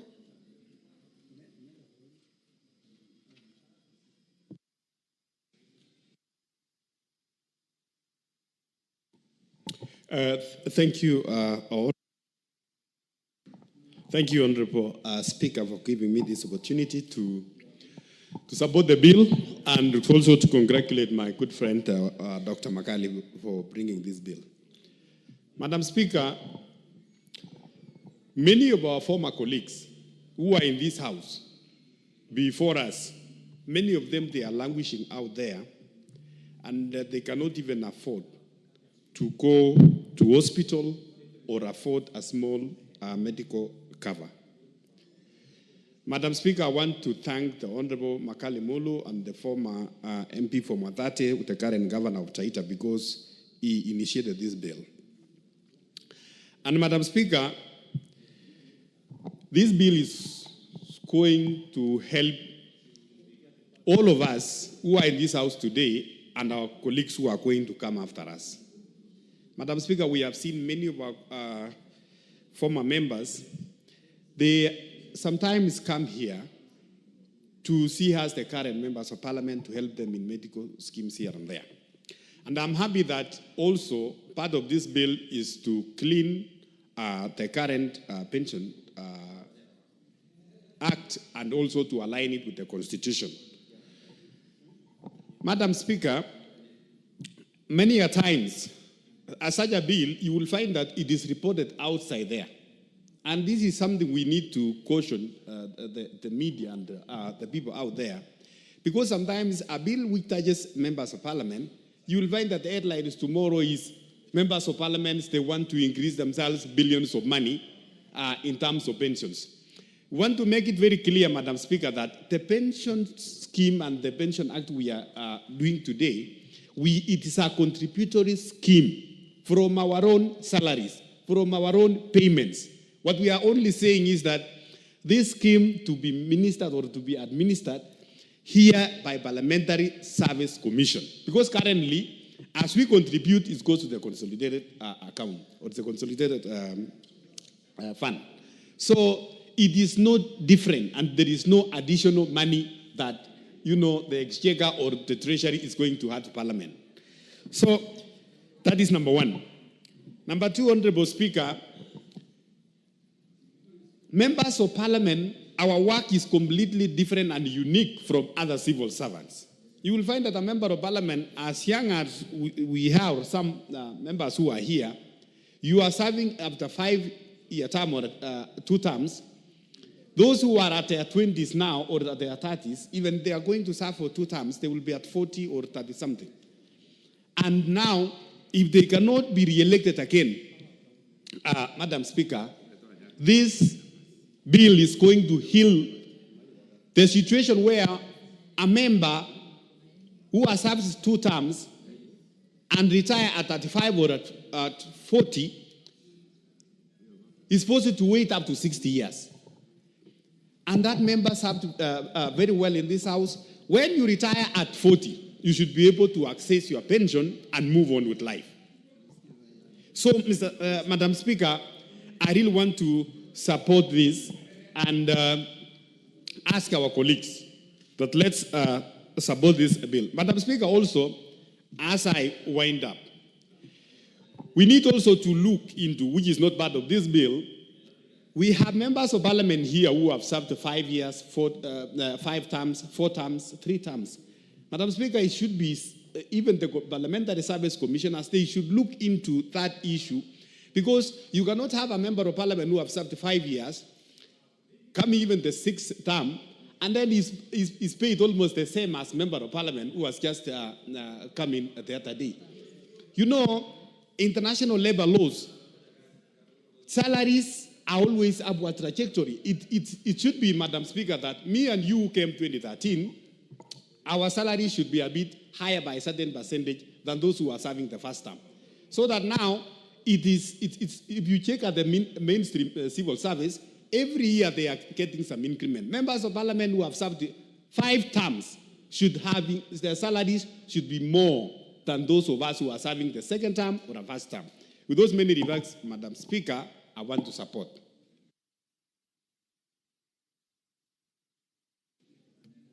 Thank you. Member for Dagoretti North.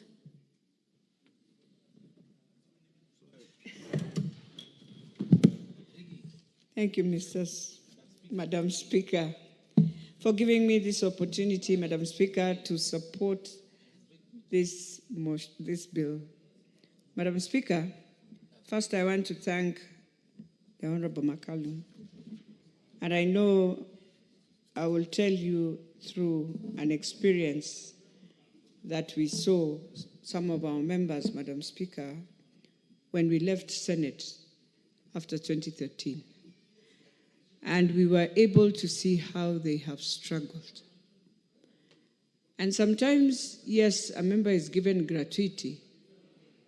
But if we had this scheme, maybe the member would have been asked, do you need the gratuity, or do we put it into your scheme and you continue contributing even when you are outside there, especially on a health scheme?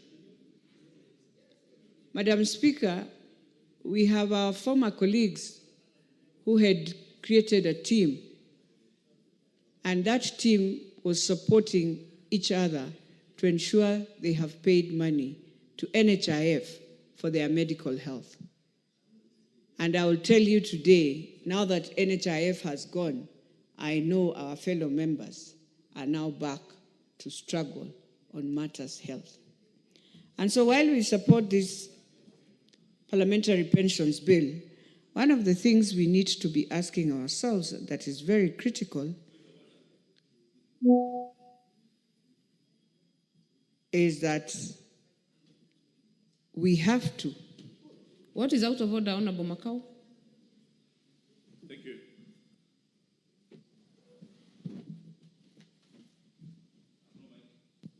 Thank you. Thank you, Madam Speaker.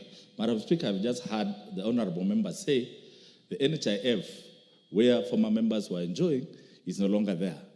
Madam Speaker, from where I sit, the honorable member is a sympathizer of Kenya Kwanza government. Is she trying to insinuate that SHA is not working or SHIP is not working? Thank you, Madam Speaker.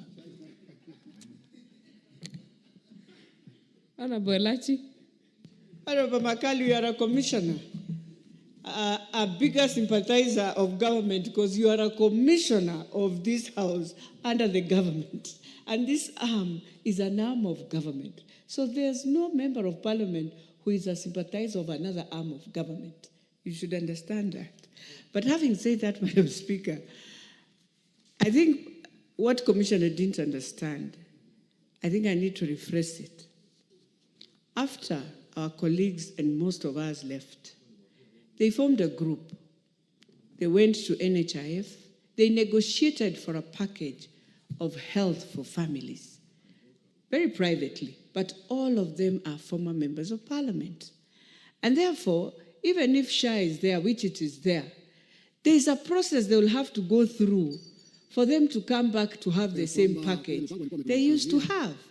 And that's why I'm saying it is important, if indeed we had this 13 years ago, Madam Speaker, then they would not have gone through all that to create a package for members who are colleagues, who are former, to get health cover. So what am I saying? That now this will assist every member of parliament that is here. That first of all, you'll get your pension, yes. But I'll tell you the most important pension you need is health, Madam Speaker. Because we have seen, we are in a job where, Madam Speaker, everyone hates us. Sometimes I look at the young people here and you feel, because you know, Madam Speaker, you've come here, this is your third term. And I'll tell you, if our young members of parliament do not get pensions, and especially for health, even just getting employment is so difficult. And you know, in parliament, we've been very, very, I would say, very kind to ourselves, or very harsh to ourselves, Madam Speaker, that we create jobs for everyone, and we forget, and even we put a clause that says, if you have ever been a member of parliament, you cannot get that job. So now, Madam Speaker, our youths who have now come, what happens after they leave? I heard the majority leader in the morning giving an example of Toto. And you imagine, now she has started a family. What happens after?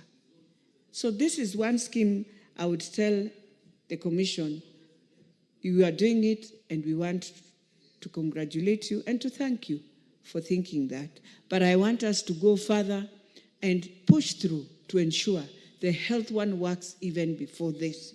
It is critical for those who will be leaving this house, because as Madam Speaker, you said, indeed people say you are coming. It is up to God to know whether you are coming. It will be a very, very small margin and very few people coming back. So as we continue even contributing, Madam Speaker, the other thing we must look at is our staff. I know they have their own health cover, but it's important to also look. It is very wrong also for staff to be in Parliamentary Service Commission, but still find themselves also with other challenges. So if indeed we are an arm of government like any other, you find that the judiciary, Madam Speaker, they take care of themselves. The executive, the CS, they take good care of themselves. We have reached a point in this 13th Parliament, Madam Speaker, I will tell you, we have refused to take care of ourselves. We have refused to appreciate we are also in a job group that you went out there and looked at. Yes, it is politics, but it's a job also you are doing for now, for 5 years, and then they will evaluate you and see whether you are coming back. Can we start taking care of ourselves from our food, from our catering? Can we have a wellness place of eating food that is of wellness, Madam Speaker, so that we stop these diseases that we are finding ourselves, diabetes, pressure, and all, just because we have refused to check the catering. Let us be honest and take care of ourselves. With those few remarks, I beg to support. Member for Saku, Honorable Raso. Thank you very much, Honorable Speaker. I rise to support this groundbreaking bill.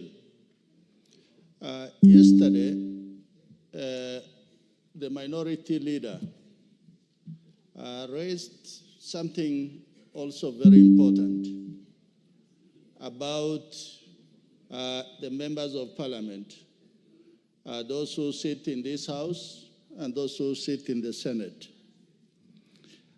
Honorable Speaker, the bill about pension is about the welfare of members, those who are here, those who have preceded us, and those who are likely to succeed us. Honorable Speaker, being a member of parliament is considered a prime job. You become unemployable immediately after you lose the seat. Or even if you don't lose the seat and you move away, you actually become unemployable. You are considered to be very wealthy.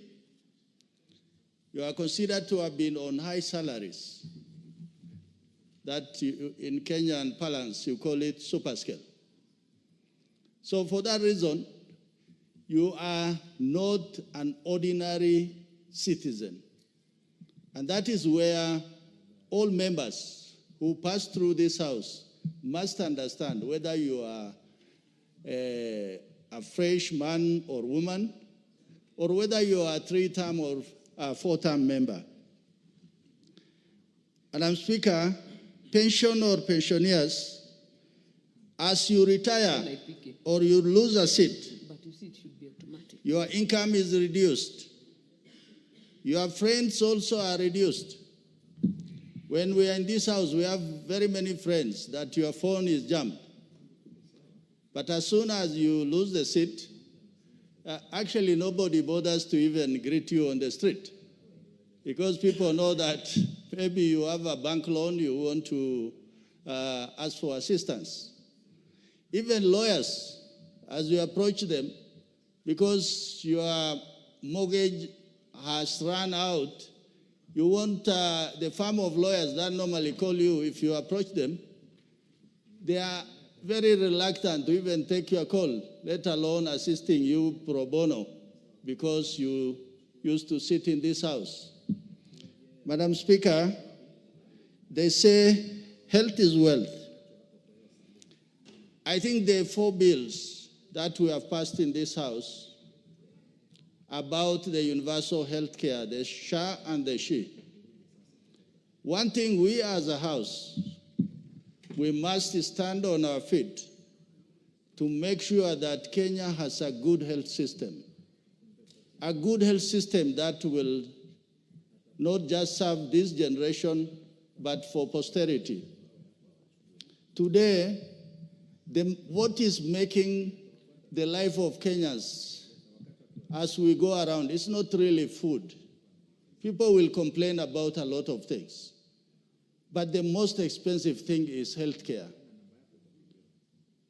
When we sit in this House, I'm sure when you scroll through your phone, the message that you are likely to get is about death in a hospital or a death in on a hospital bed. And that is how important or significant it is. No one will raise funds for a former member of parliament. That is what we must understand. And that is why this bill is really important. Finally, and most importantly, Madam Speaker, is housing of the pension scheme under the Parliamentary Service Commission. They say east-west home is best. The members who leave this House, their best house of call, or the first house of call, will be the Parliamentary Service Commission if they are really in trouble and they need help from Parliament or from their colleagues. So for that reason, Very well said. Member for Moyale. Are you on this one? No. Honorable Sigei.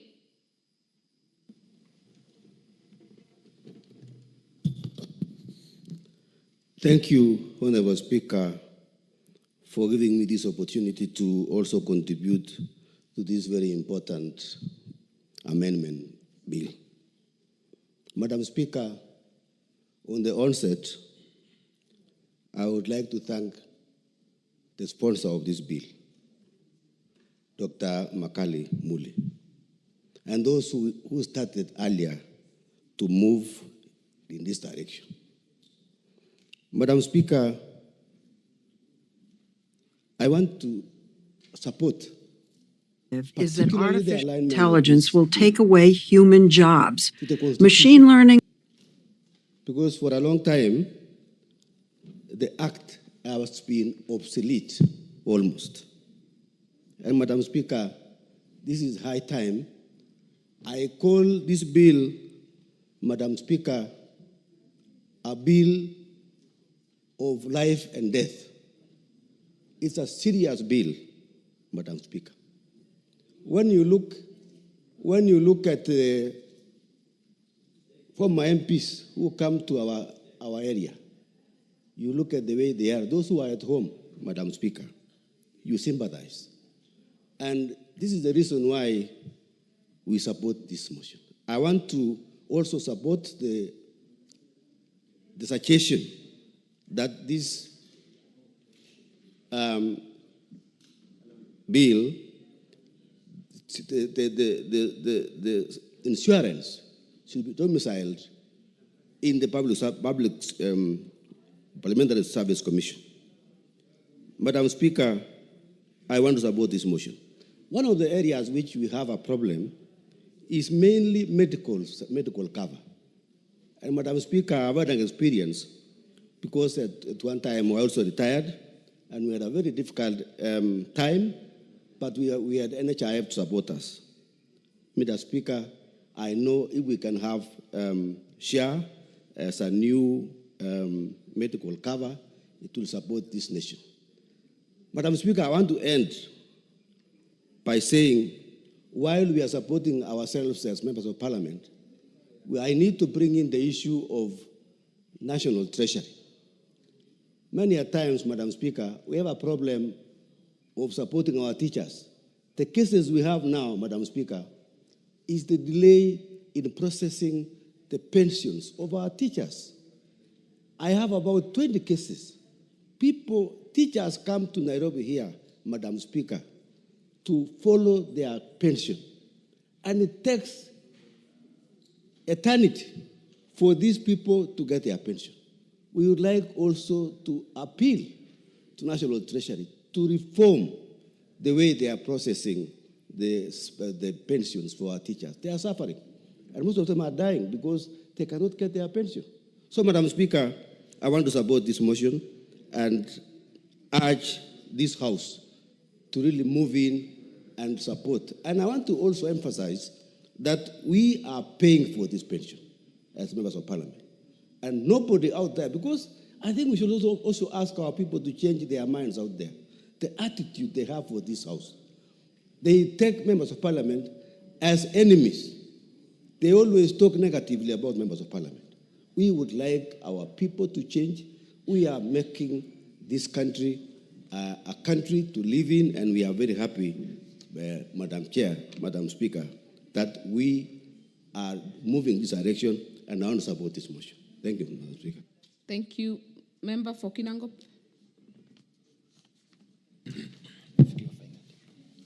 Thank you, Madam Speaker, for this opportunity to give my contribution to this very important bill by my colleague MP for Kitui Central.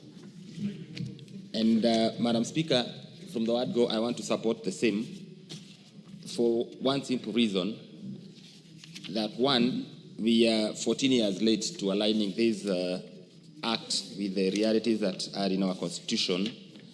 And Madam Speaker, you realize that when it comes to matters to do with Parliament, it becomes very difficult for us to actually debate or even legislate, because we are perceived by the public out there as if we are legislating for our own and to benefit ourselves.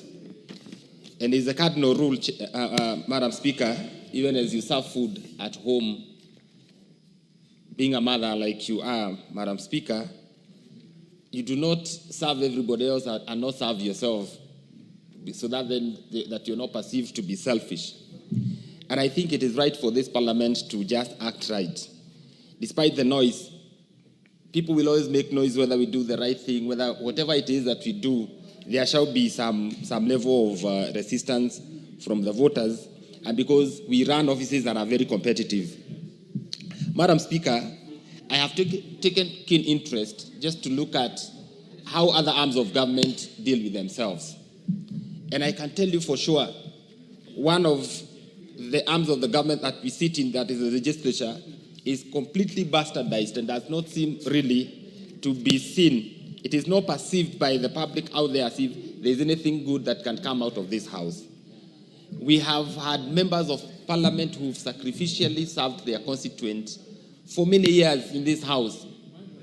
But after they have left, they're living in desolate states.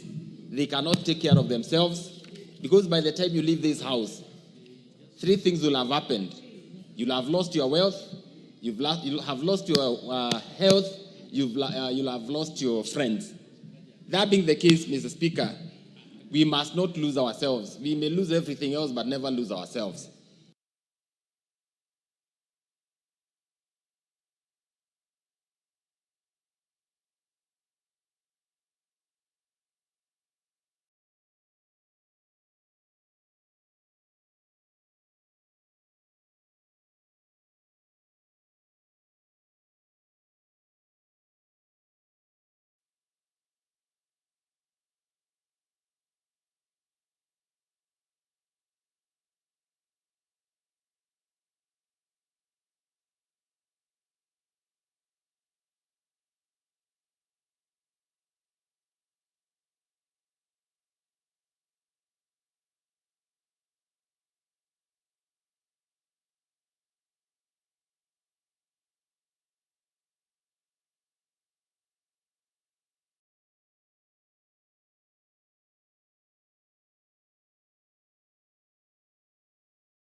But unfortunately, due to the accident that he suffered in the course of that year, in the course of that time, he was not able to move this bill. But I want to thank the Honorable Makali for indeed doing a very important job for the members of Parliament. Madam Speaker, at the outset, I would like to make it very clear that this bill is not intended to add any benefits to the member of Parliament. And those who may want to write this story should read the memorandum and of the objects and reasons for this bill. The reason for this bill, Madam Speaker, is to align the Parliamentary Pension Act, Cap 196, with the new constitution. As you know, Madam Speaker, the Parliamentary Pension Act only makes reference to the National Assembly. It does not refer to the Senate. Yet we know, right now, as we speak, we have a bicameral house. So the Honorable Makali Mulu is seeking to align this bill with the 2010 Constitution. Madam Speaker, I want to speak about two very important things with regard to this bill. One, this bill is very important because it sets out in clear terms what the pension scheme would entail. As we align it to the new constitution, we are seeking to remove those areas which causes discrimination and which runs afoul to Article 27(4) of the Constitution, which says no person should be discriminated on the basis of anything. Madam Speaker, as you know, the Parliamentary Service Commission, which is our employer, runs a pension scheme for members of staff, which is domiciled within the Parliamentary Service Commission. Now, with regard to members of Parliament, the other section, the other half of the employees is run in the executive arm of government. Madam Speaker, we must sort out that anomaly. And I would like to request the Honorable Makali Mulu to come up with an amendment to domicile the members of Parliament parliamentary scheme within the Parliamentary Service Commission, so that we do not need to go to the executive to sort out our matters. All our matters should be resolved in-house here. Madam Speaker, you can imagine when we returned, you know, Madam Speaker, I was retired in 2017.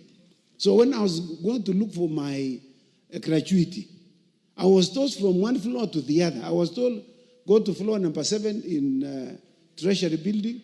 Then I was told, no, not this one here. Go and look for somebody in floor number 12.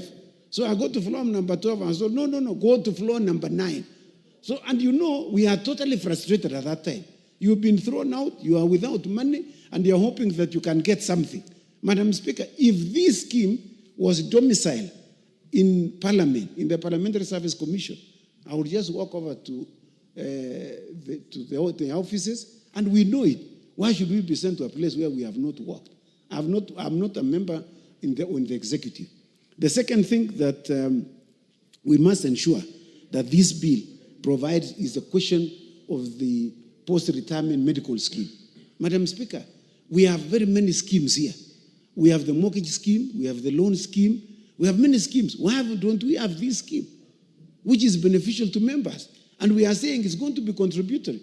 We are not asking anyone to give us money. We just want a platform to be provided for us so that we can contribute this money. When we retire, we are able to enjoy medical facilities like we were doing before. And we know of many other institutions which do that, Madam Speaker. And finally, Madam Speaker, if you can give me just 1 minute with regard to this issue. Establishment of a pension scheme in this side to be done. I'll give you 1 minute because you're a former commissioner. Yes. 1 minute. You know why I'm passionate about it being established within the Parliamentary Service Commission?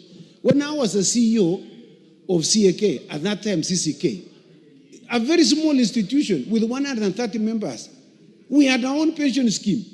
And what we used to do is to invest money that was not immediately payable to those people who have retired in various interest-earning securities. Madam Speaker, as we speak, this money is paid to the consolidated fund. There is no investment. My money just remains the way it is. We want it to come to the Parliamentary Service Commission so that we can have an enhanced pension scheme as a result of good policies of investing our monies in good, for instance, maybe treasury bills when it is earning more interest, so that we can get more, Madam Speaker. As it is, we continue to get very little because our money is tied in the consolidated. I want to thank you and I support. Thank you. Honorable Sirma. Thank you, Madam Speaker, for giving me the opportunity to contribute. Madam Speaker, I have gone through these circles on pensions and being retired and coming back again.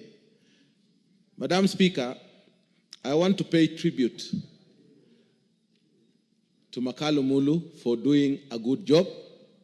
I also want to remember the first person who brought independence to this parliament.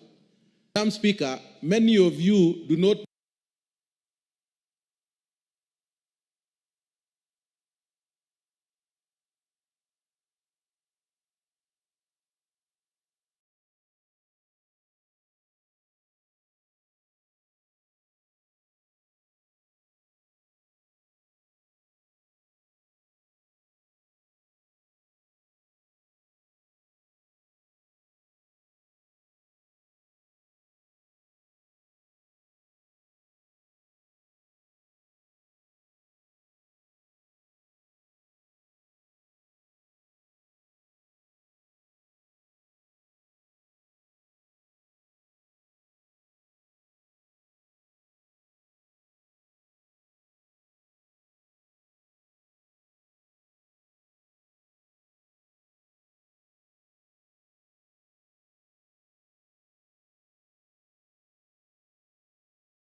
know how much a member of parliament was as an individual in terms of, I have seen members whom I was here for 15 years, I went out for 10 years, and I have seen all. You can be happy when you are here, but once you are out, it is a problem. I also want to talk about the people who have made those members who are outside a bit comfortable. Dr. Njuguna, the former member of Gatanga, who created FOPA with other members. I also became a member, and I'm still a member, because everybody is either a former or current, or a prospective former member. So I want to tell you, it is time you made that decision now. And it is either you do it or you wait and see the vagaries of this world, how they will treat you. Madam Speaker, Parliamentary Service Commission, we have people of integrity who will be able to stand there. And Madam Speaker, I wish one time I should serve under that so that I am part of those people who have had the history of this house. And if we are able to get our money from ourselves and keep it and invest the way other pensions invest, even this government would not be going out of the country to borrow. They would be borrowing from the pension schemes within Kenya. And they run the government. I can assure you, it is time that Parliament stood up for itself and members of Parliament look at themselves on the eye and say, it is our time. Because nobody has any interest with you after you leave the gates of this house. I decided not to come to this house, even to visit a friend. When I was out, I decided it is the people who have decided I'm not in Parliament. So I did not come for 10 years. But finally, I am back. So I want to tell you, if you would be having such a principle like me, because I had no other business, the pension was out of Parliament. But if it is now in Parliament, I will be coming to look for my pension here if there is a problem. So I want to say, members of Parliament, Think about yourself, think about those whom you leave behind, and look at those people who have retired. And I want to say, I hope, I have not read the whole bill, but Makalu, the former members of parliament who are languishing in poverty should be taken care of and even given a send-off because they went with nothing. I saw a person who had 15 years here. He has nothing, even a car. Madam Speaker, I beg to support. Thank you, Honorable Member for Makueni. Thank you, Madam Speaker, for giving me an opportunity to also contribute to this very important bill. And I wish to thank the Member of Parliament for Kitui Central, Dr. Makali, for bringing this. I feel privileged because I've just come and it has just come. For the first time in this parliament, I'm very happy to talk about our welfare. Since I've been here for the last 2 years, I've never had anything or any point or any bill that was discussing our welfare. So I wish to thank Dr. Makali very much. And I actually appreciate, because the major thing here we are doing with this particular bill is sustainably manage our resources in a manner that it can take us to the next world. And I think that is a very wise idea. So I really sincerely congratulate him, and I hope we actually support this bill. I'm in particular very much impressed by the fact that we will need to move our pension to be managed by the Parliamentary Service Commission. Because that way we can actually have our independence beyond this parliament, and it will actually ensure a smooth exit even when we are outside there and you actually need your pension. So I really want to applaud the Member of Parliament, and we really appreciate that. But this also brings us to another major question, which I think we can actually also discuss. I've had a member here saying, for us, because one of the major things is the issue of health. And we know what happens as you advance with age.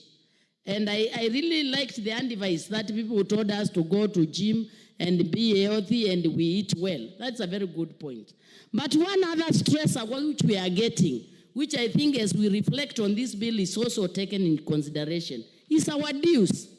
You realize nowadays you can have a headache of even mileage. It comes when it wants to come. And I wonder, isn't that stressing our members? As we look at welfare when we retire, I think the welfare when we retire depends on the welfare as we work. So I think those with the responsibilities of taking care of our welfare here, they need also to prioritize it. Because, you know, I'm a member of parliament with the 7 wards who want services. My constituency money stays and stays until everybody is giving me a headache, and you expect me to have very good retirement. I think those also who are taking our welfare here, let's not concentrate on welfare when we're out of this parliament. We will have our welfare taken care of. Even those who are responsible here, they make sure our welfare is taken care of, because that will also determine at what state we will exit this particular house. Honorable Speaker, as we talk about this issue of pension, for ourselves, which I think is very important, I think we realize we have a big problem with our pension system. And I wish we could also investigate and find out, what do we do with the issue of pension, because it's becoming a thorn in the flesh. Very many other Kenyans are dying without seeing their pension. And I wonder, what kind of punishment with this? I one time watched Honorable Ndindi Nyoro, and he shared something which I think is a concern to me. I also thought when we make a contribution, the money is kept separate. And I had government money just goes in cycles. And I realized your money can get stuck there and you die without anything. So I think this is very strategic, and I think we should actually also try to see how we can also explore for the rest of the Kenyans. See, how can this pension be managed in a manner that people benefit from it, because that, Honorable Speaker, that was the intended purpose on the pension. So with those few remarks, I support the bill. Thank you. Honorable Member for Samburu East, Honorable Kumontare. Thank you, Madam Speaker. Madam Speaker, I want to support this bill. And Madam Speaker, the retirement of members of parliament is not natural. And in fact, Madam Speaker, when somebody leaves Parliament, it is not just because of age. You are forced to retire. And I think it is very important, Madam Speaker, our tomorrow is being prepared today. And it is good you have this plan so that when maybe you are not in a position to do what you usually do, then you have something to support yourself and even the people who still depend on you. Madam Speaker, leaving Parliament is something I really don't know what to say, because you find young people leaving Parliament, they have served for 2 times or 3 times, and then you leave. It still means you have duties to perform. You have your lovely ones to serve. So this bill, Madam Speaker, is very important to members of Parliament. And I think the purpose of pension is to protect and serve you after you have lived the service. That is the whole essence of the pension scheme. And this is your money that you only have to plan so that you'll have all the needs you have to attend after you leaving the Parliament. And Madam Speaker, it is very important, and it is a good idea to bring the pension of members of Parliament to Parliamentary Service Commission. Madam Speaker, people who are retiring, they are suffering in this thing called the Bima and all that thing. And I think it is even very important for us to look at maybe those people. Madam Speaker, teachers who have taught our children for very many years, those government officers, they are suffering, looking for their pension. And I think this house also, we have to look at that other act, because somebody leaves their service and you continue suffering for very many years. I want to challenge these people who are the ethics and anti-corruption people. They really need to know what is going on in the pension areas. Because, Madam Speaker, we are members of Parliament and even we interact with these people. Sometimes they come to you that they need money to facilitate their money to be given. That is a very bad thing, Madam Speaker. And I think when this one goes to the Parliamentary Service Commission, I think it will be a good thing. And we really want to help our people who are retiring to get their money without struggling. And I don't know why documentation takes time. Why can't they tell people to bring their documents and file so that when somebody goes or leaves service, they don't struggle again? You are told to bring, I don't know which payslips, and they have all the records. That's a thing we really need to look at, and I want to support this bill. It is very good, and it is very important for us to have that scheme. So that after you leave the Parliament, you don't struggle. This is the time we have to prepare our tomorrow. Thank you. I support. Retirement is something Thank you, that is there to stay. And at one point in time, we must exit. Just like in public service, Madam Speaker, people exit at the age of 60 years. Given so that this being a unique house, Madam Speaker, this very, very progressive bill. As early as let me start by appreciating the Honorable Dr. Makali years, depending on how long they thought good, and depending on how the people have found it actually bring such an amendment. Therefore, on such it is important that we come up. This bill comes out to structure or to have retirement which members welfare can be taken of, Mr. Speaker, to stay. And at one point in time, we must exit. There is a negative service mentality at the age of members of parliament. This being very rich, a unique members of parliament are very greedy. Exit. Members of parliament are self-seeking. Madam Speaker, as early as you cannot think of others depending on how without even thinking about yourself. Depending on how. And I think it's just important to know that members of parliament are more. It is important that we come up and therefore what comes out affects members of the public have equally affect members' welfare can be taken off. Mr. I've been here for 2 years, Madam Speaker. But at times here I meet there is a negative in the corridors here mentality, and it is not members of parliament. These are members who served in this house maybe for 10 years, of parliament, 15 years, very greedy, Madam Speaker. Members of parliament are self-seeking. But the kind of life they live is like they never serve this house. You cannot think of others they never without even thinking about yourself. And therefore, the pain and it's just important that these members of parliament is quite horrible, just like any other person. And I think we stand at a point in history affects members of the public will equally affect a member of parliament. I've been here for 2 years, Madam Speaker, to rectify but at times anomaly, I meet former colleagues because these members served in this house diligently. These are members who served in this house maybe for 10 years, 15 years, and even 5 years, Madam Speaker. But the kind of life they live is like they never serve this house, Madam Speaker. They never serve the public. And therefore, the pain and anguish that these members go through is quite horrible.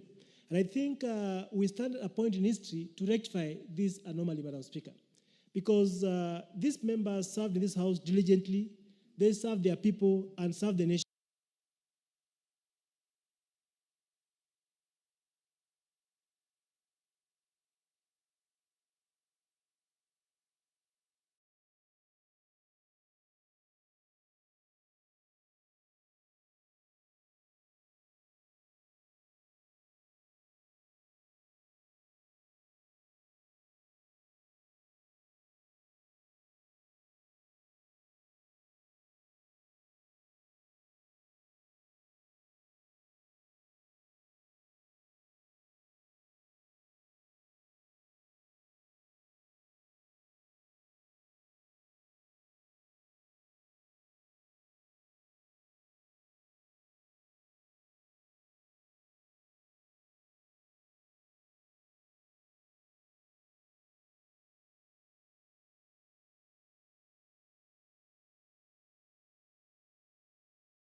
Speaker, because these members served in this house diligently. They serve their people and serve the nation.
But it is wrong for them to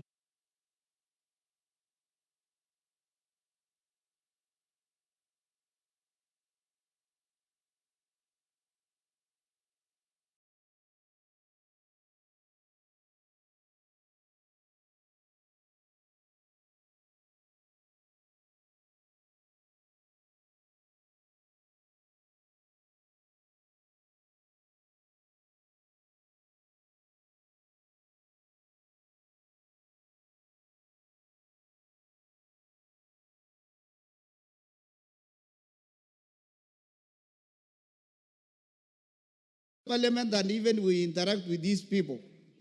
Sometimes they come to you that they need money to facilitate their money to be given. That is a very bad thing, Madam Speaker. And I think when this one goes to the Parliamentary Service Commission, I think it will be a good thing. And we really want to help our people who are retiring to get their money without struggling. And I don't know why documentation takes time. Why can't they tell people to bring their documents and file so that when somebody goes or leaves service, they don't struggle again. You are told to bring, I don't know which pay slips, and they have all the records. That's a thing we really need to look at, and I want to support this bill. It is very good. And it is very important for us to have that scheme so that after you leave the parliament, you don't struggle. This is the time we have to prepare our tomorrow. Thank you. I support. Thank you, Honorable Dick Maungu. Thank you very much, Madam Speaker, for the opportunity given so that I may also be able to support and comment on this very, very progressive bill. Allow me to start by appreciating the Honorable Dr. Makali Mulu for having thought it good to actually bring such an amendment on such a progressive bill. Madam Speaker, retirement is something that is there to stay, and at one point in time, we must exit. Just like in public service, people exit at the age of 60 years. But this being a unique house, Madam Speaker, people exit as early as 30 years, as early as 20-something years, depending on how long they've served and depending on how the people have found it fit. And therefore, it is important that we come up, this bill comes out to structure or to have a way in which members' welfare can be taken of, Mr. Speaker. Madam Speaker, out here, there's a negative mentality that members of parliament are very rich, members of parliament are very greedy, members of parliament are self-seeking. Madam Speaker, you cannot think of others without even thinking about yourself. And I think it's just important to know that members of parliament are mortal just like any other person. And therefore, what affects members of the public will equally affect a member of parliament. I've been here for 2 years, Madam Speaker, but at times I meet former colleagues in the corridors here, and it is not very encouraging. These are members who served in this house maybe for 10 years, 15 years, and even 5 years, Madam Speaker. But the kind of life they live is like they never served this house, Madam Speaker. They never serve the public. And therefore, the pain and anguish that these members go through is quite horrible. And I think we stand at a point in history to rectify this anomaly, Madam Speaker. Because these members served in this house diligently, they serve their people and serve the nation. But it is wrong for them to continue.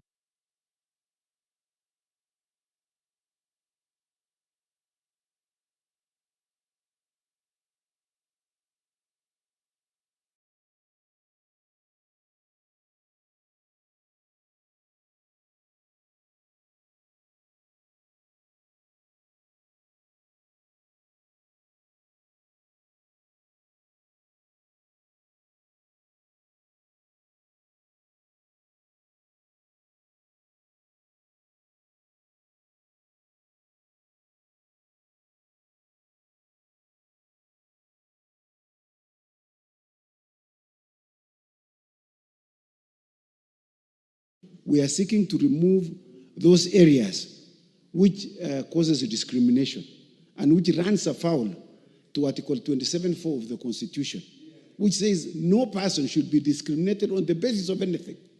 Madam Speaker, as you know, the Parliamentary Service Commission, which is our employer, runs a pension scheme for members of staff, which is domiciled within the Parliamentary Service Commission. Now, with regard to members of parliament, the other section, the other half of the employees is run in the executive arm of government. Madam Speaker, we must sort out that anomaly. And I would like to request the Honorable Makali Mulu to come up with an amendment to domicile the members of parliament parliamentary scheme within the Parliamentary Service Commission, so that we do not need to go to the executive to sort out our matters. All our matters should be resolved in-house here. Madam Speaker, you can imagine when we returned, you know, Madam Speaker, I was retired in 2017. So when I was going to look for my gratuity, I was told from one floor to the other. I was told, go to floor number 7 in Treasury Building. Then I was told, no, not this one here. Go and look for somebody in floor number 12. So I go to floor number 12 and I was told, no, go to floor number 9. So, and you know, we are totally frustrated at that time. You've been thrown out, you are without money, and you're hoping that you can get something. Madam Speaker, if this scheme was domiciled in Parliament, in the Parliamentary Service Commission, I would just walk over to the offices, and we know it. Why should we be sent to a place where we have not worked? I'm not a member in the executive. The second thing that we must ensure that this bill provides is the question of the post-retirement medical scheme. Madam Speaker, we have very many schemes here. We have the mortgage scheme, we have the loan scheme, we have many schemes. Why don't we have this scheme, which is beneficial to members? And we are saying it's going to be contributory. We are not asking anyone to give us money. We just want a platform to be provided for us so that we can contribute this money. When we retire, we're able to enjoy medical facilities like we were doing before. And we know of many other institutions which do that, Madam Speaker. And finally, Madam Speaker, if you can give me just 1 minute with regard to this issue. Establishment of a pension scheme in this side to be done. I'll give you 1 minute because you're a former commissioner. Yes. 1 minute. You know why I'm passionate about it being established within the Parliamentary Service Commission?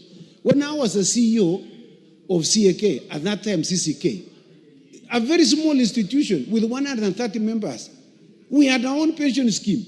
And what we used to do is to invest money that was not immediately payable to those people who have retired in various interest-earning securities. Madam Speaker, as we speak, this money is paid to the consolidated fund. There is no investment. My money just remains the way it is.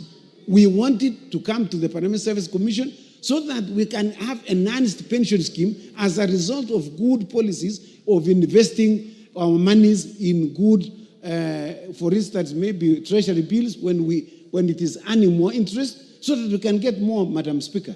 As it is, we continue to get very little because our money is tied in the consolidated. I want to thank you and I support. Thank you. Honorable Sirma. Thank you, Madam Speaker, for giving me the opportunity to contribute. Madam Speaker, I have gone through these circles on pensions and being retired and coming back again. Madam Speaker, I want to pay tribute to Makalo Mulu for doing a good job. I also want to remember the first person who brought independence to this parliament. Madam Speaker, many of you do not know how much a member of parliament was as an individual in terms of, I have seen members whom I was here for 15 years, I went out for 10 years, and I have seen all. You can be happy when you are here, but once you are out, it is a problem. I also want to talk about the people who have made those members who are outside a bit comfortable. Dr. Njuguna, the former member of Gatanga, who created FOPA with other members. I also became a member, and I'm still a member. because everybody is either a former or current or a prospective former member. So I want to tell you, it is time you made that decision now. And it is either you do it or you wait and see the vagaries of this world, how they will treat you. Madam Speaker, Parliamentary Service Commission, we have people of integrity who will be able to stand there. And Madam Speaker, I wish one time I should serve under that so that I am part of those people who have had the history of this house. And if we are able to get our money from ourselves and keep it and invest the way other pensions invest, even this government would not be going out of the country to borrow. They would be borrowing from the pension schemes within Kenya. And they run the government. I can assure you, it is time that Parliament stood up for itself and members of Parliament look at themselves on the eye and say, it is our time. Because nobody has any interest with you after you leave the gates of this house. I decided not to come to this house, even to visit a friend. When I was out, I decided it is the people who have decided I'm not in Parliament. So I did not come for 10 years. But finally I am back. So I want to tell you, if you would be having such a principle like me, because I had no other business, the pension was out of Parliament. But if it is now in Parliament, I will be coming to look for my pension here if there is a problem. So I want to say, members of Parliament, think about yourself, think about those whom you leave behind, and look at those people who have retired. And I want to say, I hope, I have not read the whole bill, but Makalu, the former members of Parliament who are languishing in poverty should be taken care of and even given a send-off because they went with nothing. I saw a person who had 15 years here. He has nothing, even a car. Madam Speaker, I beg to support. Thank you, Honorable Member for Makueni. Thank you, Madam Speaker, for giving me an opportunity to also contribute to this very important bill. And I wish to thank the Member of Parliament for Kitui Central, Dr. Makali, for bringing this. I feel privileged because I've just come and it has just come. For the first time in this Parliament, I'm very happy to talk about our welfare. Since I've been here for the last 2 years, I've never had anything or any point or any bill that was discussing our welfare. So I wish to thank Dr. Makali very much. And I actually appreciate, because the major thing here we are doing with this particular bill is sustainably manage our resources in a manner that it can take us to the next world. And I think that is a very wise idea. So I really sincerely congratulate him, and I hope we actually support this bill. I'm in particular very much impressed by the fact that we will need to move our pension to be managed by the Parliamentary Service Commission. Because that way we can actually have our independence beyond this Parliament, and it will actually ensure a smooth exit even when we are outside there and you actually need your pension. So I really want to applaud the Member of Parliament, and we really appreciate that. But this also brings us to another major question, which I think we can actually also discuss. I've had a member here saying, for us, because one of the major things is the issue of health. And we know what happens as you advance with age. And I really liked the advice that people told us to go to gym and be healthy and we eat well. That's a very good point. But one other stressor which we are getting, which I think as we reflect on this bill is also taken in consideration, is our dues. You realize nowadays you can have a headache of even mileage. It comes when it wants to come. And I wonder, isn't that stressing our members? As we look at welfare when we retire, I think the welfare when we retire depends on the welfare as we work. So I think those with the responsibilities of taking care of our welfare here, they need also to prioritize it. Because, you know, I'm a member of Parliament with the 7 wards who want services.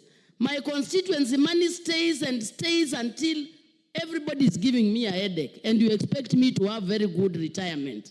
I think those also who are taking our welfare here, let's not concentrate on welfare when we're out of this parliament. We will have our welfare taken care of. Even those who are responsible here, they make sure our welfare is taken care of, because that will also determine at what state we will exit this particular house. Honorable Speaker, as we talk about this issue of pension for ourselves, which I think is very important, I think we realize we have a big problem with our pension system. And I wish we could also investigate and find out, what do we do with the issue of pension, because it's becoming a thorn in the flesh. Very many other Kenyans are dying without seeing their pension. And I wonder, what kind of punishment with this? I one time watched Honorable Ndindi Nyoro, and he shared something which I think is a concern to me. I also thought when we make a contribution, the money is kept separate. And I had government money just goes in cycles. And I realized your money can get stuck there and you die without anything. So I think this is very strategic, and I think we should actually also try to see how we can also explore for the rest of the Kenyans. See, how can this pension be managed in a manner that people benefit from it, because that, Honorable Speaker, that was the intended purpose on the pension. So with those few remarks, I support the bill. Thank you. Honorable Member for Samburu East, Honorable Kumontare. Thank you, Madam Speaker. Madam Speaker, I want to support this bill. And Madam Speaker, the retirement of members of parliament is not natural. And in fact, Madam Speaker, when somebody leaves parliament, it is not just because of age. You are forced to retire. And I think it is very important, Madam Speaker, our tomorrow is being prepared today. And it is good you have this plan so that when maybe you are not in a position to do what you usually do, then you have something to support yourself and even the people who still depend on you. Madam Speaker, leaving Parliament is something I really don't know what to say, because you find young people leaving Parliament, they have served for 2 times or 3 times, and then you leave. It still means you have duties to perform. You have your lovely ones to serve. So this bill, Madam Speaker, is very important to members of Parliament. And I think the purpose of pension is to protect and serve you after you have lived the service. That is the whole essence of the pension scheme. And this is your money that you only have to plan so that you'll have all the needs you have to attend after you leaving the Parliament. And Madam Speaker, it's very important, and it is a good idea to bring the pension of members of Parliament to Parliamentary Service Commission. Madam Speaker, people who are retiring, they are suffering in this thing called the Bima and all that thing. And I think it is even very important for us to look at maybe those people. Madam Speaker, teachers who have taught our children for very many years, those government officers, they are suffering, looking for their pension. And I think this house also, we have to look at that other act, because somebody leaves their service and you continue suffering for very many years. I want to challenge these people who are the ethics and anti-corruption people. They really need to know what is going on in the pension areas. Because, Madam Speaker, we are members of parliament and even we interact with these people. Sometimes they come to you that they need money to facilitate their money to be given.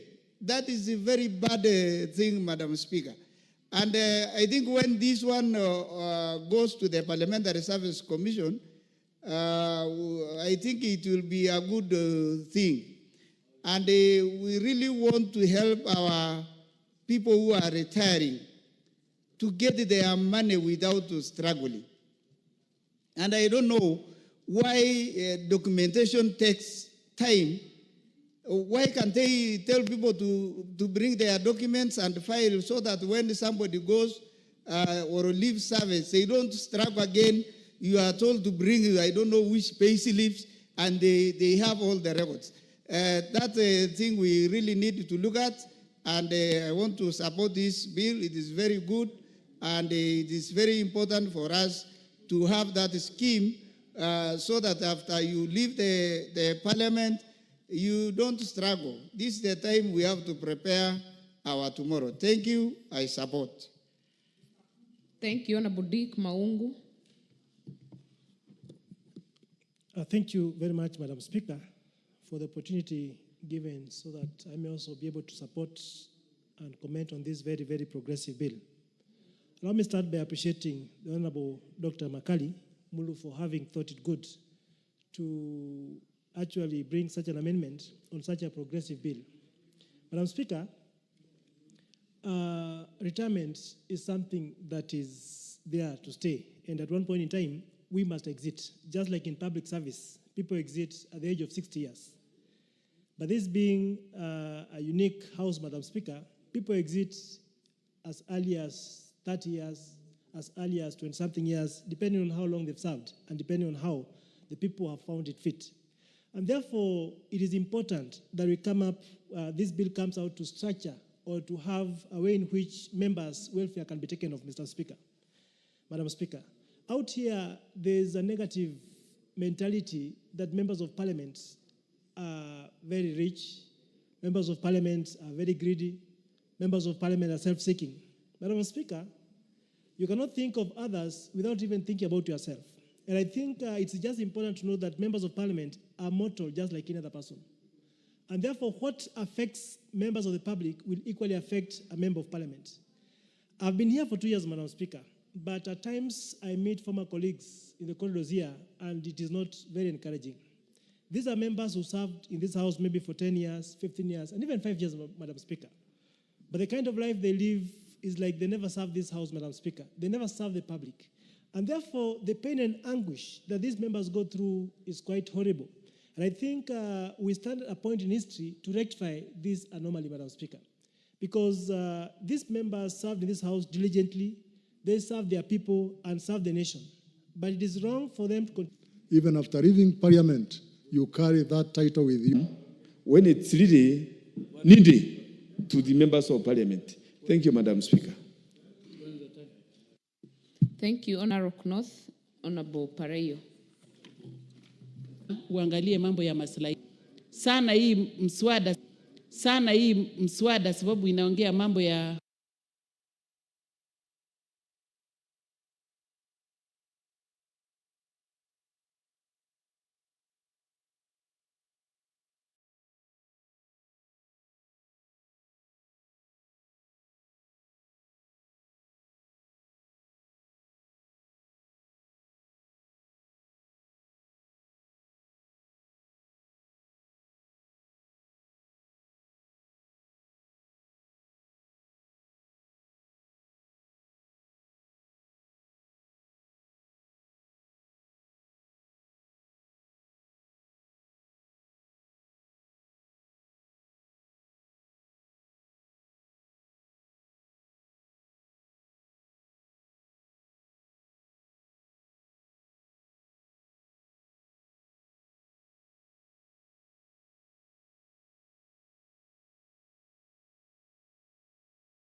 point, Honorable Speaker, which has come out strong. This fund, the pension fund,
of this bill so that we can have this crop scheduled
They need money to facilitate their money to be given. That is a very bad thing, Madam Speaker. And I think when this one goes to the Parliamentary Service Commission, I think it will be a good thing. And we really want to help our people who are retiring to get their money without struggling. And I don't know why documentation takes time. Why can't they tell people to bring their documents and file so that when somebody goes or leaves service, they don't struggle again. You are told to bring, I don't know which pay slips, and they have all the records. That's a thing we really need to look at, and I want to support this bill. It is very good, and it is very important for us to have that scheme so that after you leave the parliament, you don't struggle. This is the time we have to prepare our tomorrow. Thank you. I support. Thank you, Honorable Dick Maungu. Thank you very much, Madam Speaker, for the opportunity given so that I may also be able to support and comment on this very, very progressive bill. Allow me to start by appreciating the Honorable Dr. Makali Mulu for having thought it good to actually bring such an amendment on such a progressive bill. Madam Speaker, retirement is something that is there to stay, and at one point in time, we must exit. Just like in public service, people exit at the age of 60 years. But this being a unique house, Madam Speaker, people exit as early as 30 years, as early as 20-something years, depending on how long they've served and depending on how the people have found it fit. And therefore, it is important that we come up, this bill comes out to structure or to have a way in which members' welfare can be taken of, Mr. Speaker. Madam Speaker, out here, there's a negative mentality that members of parliament are very rich, members of parliament are very greedy, members of parliament are self-seeking. Madam Speaker, you cannot think of others without even thinking about yourself. And I think it's just important to know that members of parliament are mortal just like any other person. And therefore, what affects members of the public will equally affect a member of parliament. I've been here for 2 years, Madam Speaker, but at times I meet former colleagues in the corridors here, and it is not very encouraging.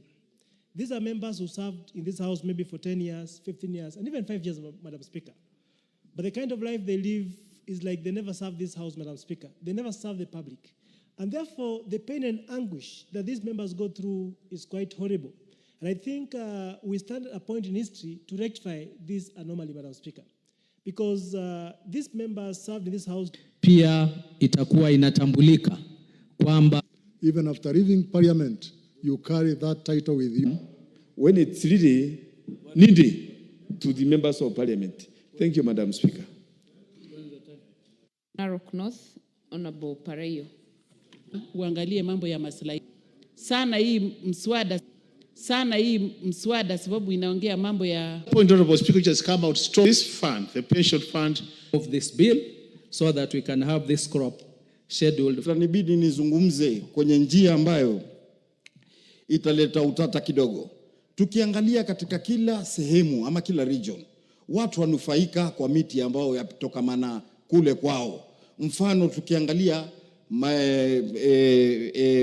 kahawa, watu wa kutoka sehemu hiyo, serikali inafanya juhudi kuangalia itaweza vipi kuwasimamia na wao waweze kuendelea. Avocado katika sehemu nyingine wanaendelea vile vile. Tukiangalia Narok County Council ama Narok County Government yanufaika kutokamana na mbuga za wanyama ile ambao ziko kule Masai Mara na zile nyingine. Sisi Kilindini kunufaika na mti wetu ni bandari. Bandari haijatunufaisha vile tunavyohitaji. Tunahitaji serikali ingilie kati kuona sisi bandari tunaweza kupata manufaa kama natural resource ama mti unaomea kwa nguvu ya Mwenyezi Mungu ambao ametupatia hayo maji. Na vile vile mti huu wa mrangi uweze kutuenua kama vile watu wa majani chai, kama vile watu wa kahawa, kama vile watu wa avocado. Lakini leo wakifanya biashara kisawasawa, akiingia hata nyumbani anapata heshima ambayo itakuwa iko sasa, kwa sababu anajulikana, analeta mahitaji yake kusomesha watoto na kila kitu. Mheshimiwa Spika, kama niunge mkono ili nipatie nafasi wenzangu pia nao waendelee kuchangia. Asante kunipa nafasi hii. Asante sana. Thank you. Honorable Member for Diwa, are you on this one? And thank you. Right away, I support this bill, Crop Amendment Bill number 8, 2023, and say it was Tandaza. What did I say? Tandaza. Umesema tangaza. Oh boy. My apology, Tandaza. But see, when people started growing this crop in 70s, those people had and they don't need pesticides. Uses input in farming. That means that even farmers will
retirement is something that is there to stay. And at one point in time, we must exit. Just like in public service, people exit at the age of 60 years. But this being